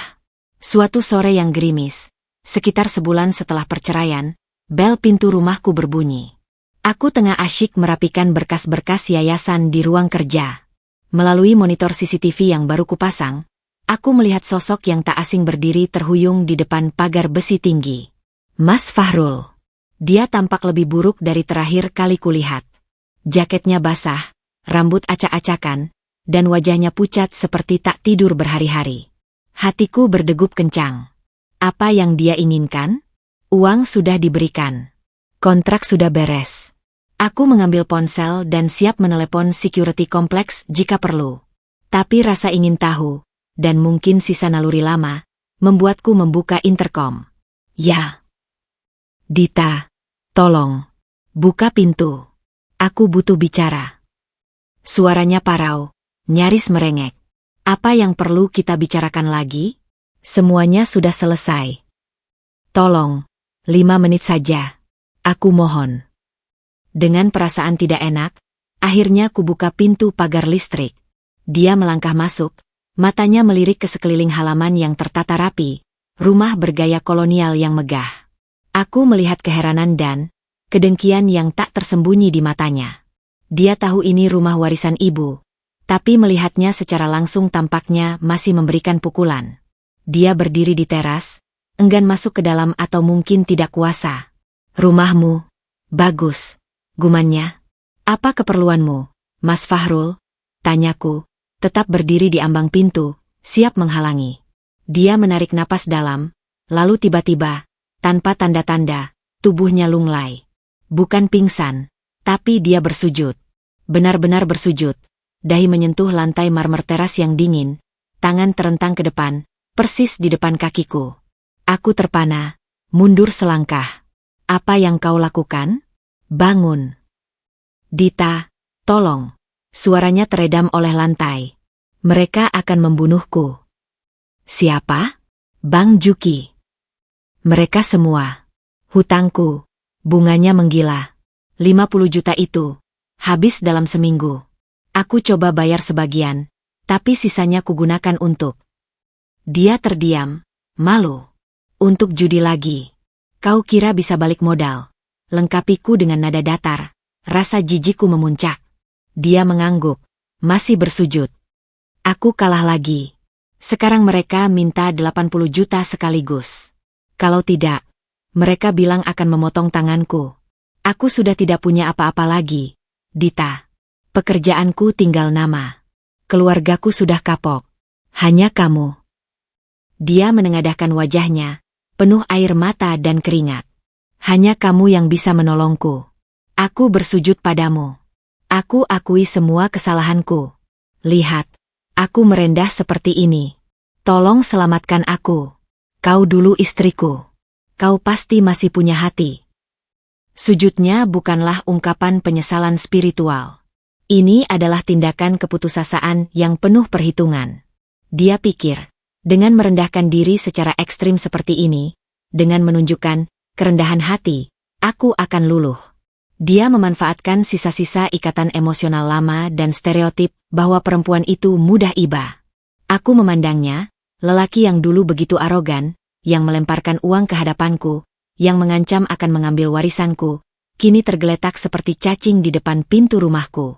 Disinilah puncak dari semua penghinaan yang pernah ku alami. Dia berpikir, dengan bersujud, segala kesalahan dan sikap biadabnya bisa tertebus, dan kantongku akan terbuka lagi. Rasa iba? Tidak ada. Yang ada adalah kemarahan yang dingin. Bangun, kataku, suaraku rendah tapi tegas. Dia tidak bergerak, mungkin berpikir aku akan menangis dan membantunya bangun. Saya suruh kamu bangun, teriakku. Suaraku memecah kesunyian sore itu. Dia terkejut, akhirnya bangkit duduk di lantai, wajahnya bingung tercampur harapan. Kau pikir sujudmu ini menghapus segalanya? Tanyaku, suara bergetar karena emosi. Kau pikir dengan meletakkan dahimu di lantai, lantas hutang-hutang judimu lunas? Atau kesakitanku selama ini terobati? Tapi aku sudah merendah. Merendah? Potongku. Suara meninggi. Ini bukan merendah, Mas Fahrul. Ini penghinaan baru. Penghinaan terbesar. Kau merendahkan dirimu sendiri, dan dengan itu kau pikir kau bisa merendahkan hatiku lagi, membuatku merasa berkuasa dan kemudian memberimu uang. Ini transaksi kotor dalam bungkusan spiritual palsu. Dia terdiam, terperangah. Kau dulu beri aku 50.000 untuk ibu yang sekarat. Kau hinakan cintaku dan kewajibanku sebagai anak. Sekarang, di ambang pintu rumah yang kau inginkan itu, kau bersujud meminta puluhan juta untuk menyelamatkan kulitmu sendiri dari masalah yang kau ciptakan. Kau tidak berubah. Kau hanya menjadi lebih licik dan lebih putus asa. Aku berbalik, masuk ke dalam rumah sejenak. Dia mengira aku akan mengambil uang. Tapi yang kubawa keluar adalah sebuah amplop coklat tebal dan sebuah ponsel. Aku melemparkan amplop itu ke pangkuannya. Ini 50 juta lagi. Matanya berbinar. Tangan gemetar meraih amplop itu. Dita, aku. Dengar, Hardiko. Ini adalah uang terakhir yang akan kau lihat dari hidupku. Ini cukup untuk melunasi hutang pokokmu ke rentenir utama. Kalau kau pintar nego. Atau cukup untuk modal kecil buka usaha. Kalau kau serius. Atau cukup untuk kau foya-foya dan judi lagi. Dan kemudian benar-benar mati. Aku melihat matanya yang bingung. Tapi dengan syarat. Lanjutku, menatapnya tajam. Ambil uang ini, dan pergi dari hidupku selamanya. Blokir nomorku. Hapus kenangan kita. Jika besok, lusa, atau 10 tahun lagi, kau berani mendekatiku lagi, atau menyebarkan fitnah tentangku, atau menggangguku dengan cara apapun, amplop yang sama ini akan kubawa ke pengadilan sebagai bukti bahwa kau memeras mantan istrimu. Dan rekaman CCTV kita sekarang. Aku angkat ponselku yang memang sedang merekam, akan jadi saksi bagaimana kau bersujud memohon. Dan aku sudah memberimu jalan keluar dengan uang yang sangat besar. Hakim manapun akan berpihak padaku. Aku berhenti, menarik napas. Pilih. Ambil uang ini sebagai tanda pamit terakhir dan janji untuk tidak mengganggu. Atau tolak, dan kita akan berurusan dengan polisi sekarang karena kau mengganggu ketentramanku. Dia memandangi amplop di tangannya, lalu melihat wajahku yang tak kenal ampun. Dia tahu, ini adalah pilihan tanpa pilihan. Dia tidak punya daya tawar. Air mata lagi mengalir di pipinya.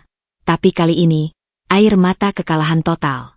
Dengan tangan gemetar, dia memasukkan amplop itu ke dalam saku jaketnya yang basah. Perlahan, dia berdiri. Dia tidak lagi bersujud. Dia hanya menunduk, lalu berbalik, dan berjalan keluar dari teras tanpa sepatah kata. Pagar listrik menutup dengan bunyi halus di belakangnya. Aku berdiri di teras, menonton tubuhnya yang lesu menghilang di ujung jalan sepi yang basah oleh hujan. Sujudnya tadi meninggalkan rasa pahit di mulutku. Tapi pemberian uang kedua kaliku itu, yang direncanakan sejak awal sebagai senjata pamungkas, membuatku merasa bebas.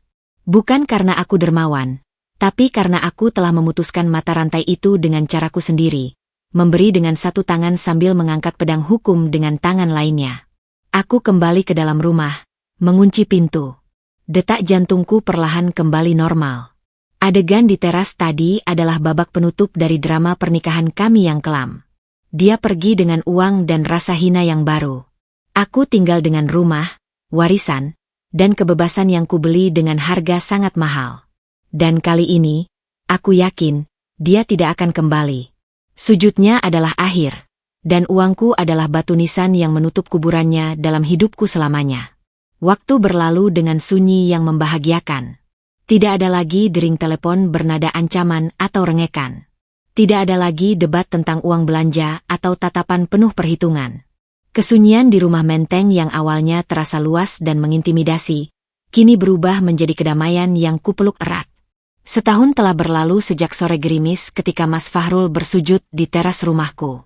Aku tidak pernah mendengar kabarnya lagi, dan itu adalah anugerah terbesar. Menurut informasi samar dari Pak Dharma yang sesekali masih kugunakan untuk keamanan, katanya Mas Fahrul meninggalkan Jakarta setelah melunasi sebagian hutangnya. Dia dikabarkan kembali ke kampung orang tuanya di Jawa Timur, hidup sederhana dengan membuka bengkel kecil bersama sepupunya. Apakah itu benar? Atau hanya kabar angin? Tidak lagi penting bagiku. Dia sudah menjadi bagian dari masa lalu yang terkubur rapat. Pagi ini, matahari musim kemarau menyinari taman kecil di depan rumah dengan sempurna. Aku duduk di beranda, menikmati teh hijau hangat sambil melihat kucuran air mancur mini yang kuperbaiki. Udara segar beraroma melati dan tanah basah setelah kusiram pagi tadi. Sebuah notebook terbuka di pangkuanku, berisi laporan perkembangan terakhir, Yayasan Bunda Sri, yayasan sosial yang kudirikan dengan sepenuh hati untuk menghormati ibu. Inilah fokus hidupku yang baru. Dengan bimbingan Bularas dan tim profesional, yayasan kami telah berkembang pesat. Kami tidak sekadar memberi sumbangan. Kami membangun program yang berkelanjutan. 1. Rumah Bunda, sebuah shelter untuk perempuan dan anak-anak korban kekerasan dalam rumah tangga, dilengkapi dengan psikolog, konselor hukum, dan pelatihan keterampilan agar mereka bisa mandiri. 2. Beasiswa Sri Mulyani, beasiswa penuh untuk perempuan-perempuan dari keluarga tidak mampu untuk mengenyam pendidikan tinggi di bidang sains, teknologi, dan bisnis. 3. Klinik Hukum Keluarga, layanan konsultasi hukum gratis, terutama tentang hak-hak perempuan dalam perkawinan dan perceraian, sesuatu yang sangat kupahami dan ingin kuberdayakan pada orang lain. Melihat langsung wajah-wajah penuh harapan dari para penerima manfaat yayasan, mendengar cerita mereka bangkit dari keterpurukan, memberiku kepuasan yang jauh lebih dalam daripada saldo bank manapun. Di sini, warisan ibu tidak hanya mengubah hidupku, tetapi juga menyebar menjadi cahaya bagi banyak orang lain.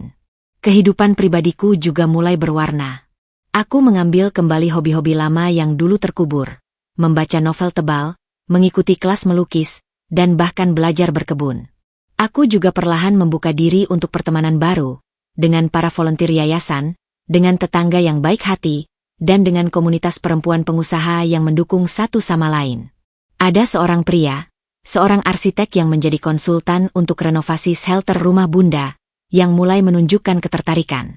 Kami beberapa kali makan siang bersama, membicarakan ide dan mimpi. Masih terlalu awal untuk menyebutnya cinta, tapi kehadirannya membuktikan bahwa hatiku yang pernah beku mulai bisa merasakan kehangatan lagi, tanpa rasa takut atau trauma. Terkadang, dalam keheningan malam, kenangan akan Rp50.000 yang dilempar itu masih muncul. Tapi sakitnya tidak lagi menghunjam. Itu sudah berubah menjadi sebuah tanda peringatan yang membatu, sebuah monumen betapa rendahnya harga diri yang pernah kumiliki, dan seberapa jauh aku telah melangkah. Suatu pagi, saat sedang memeriksa tanaman anggrek kesayanganku yang akhirnya berbunga, Bu Laras menelepon.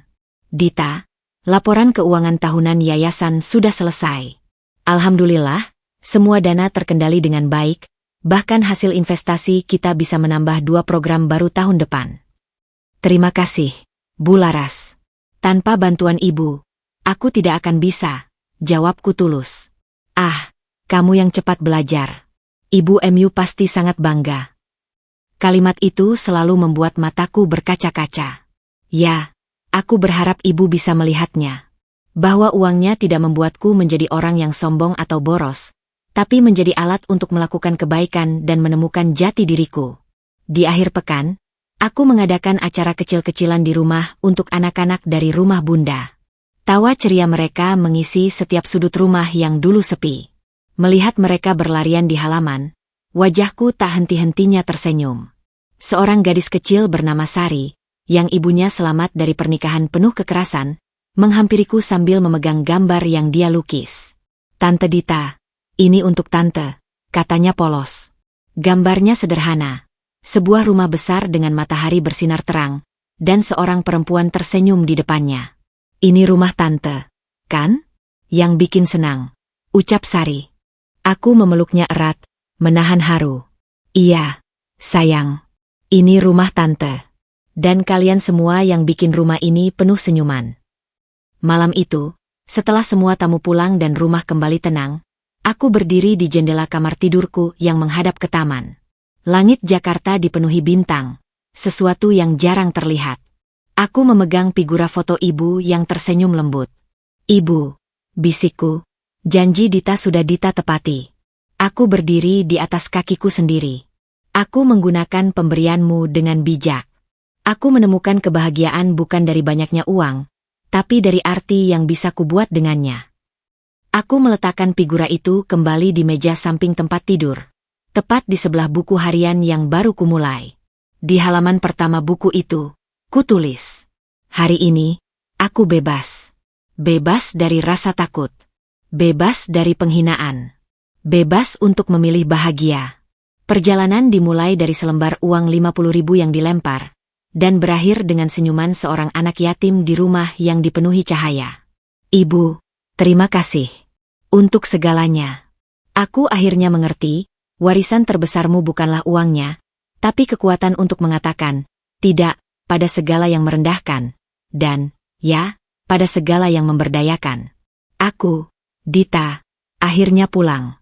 Bukan ke sebuah tempat, tapi kepada diriku sendiri. Aku mematikan lampu dan tidur dengan damai. Di luar, mentari memang telah terbenam, tetapi mentari baru telah terbit di dalam diriku.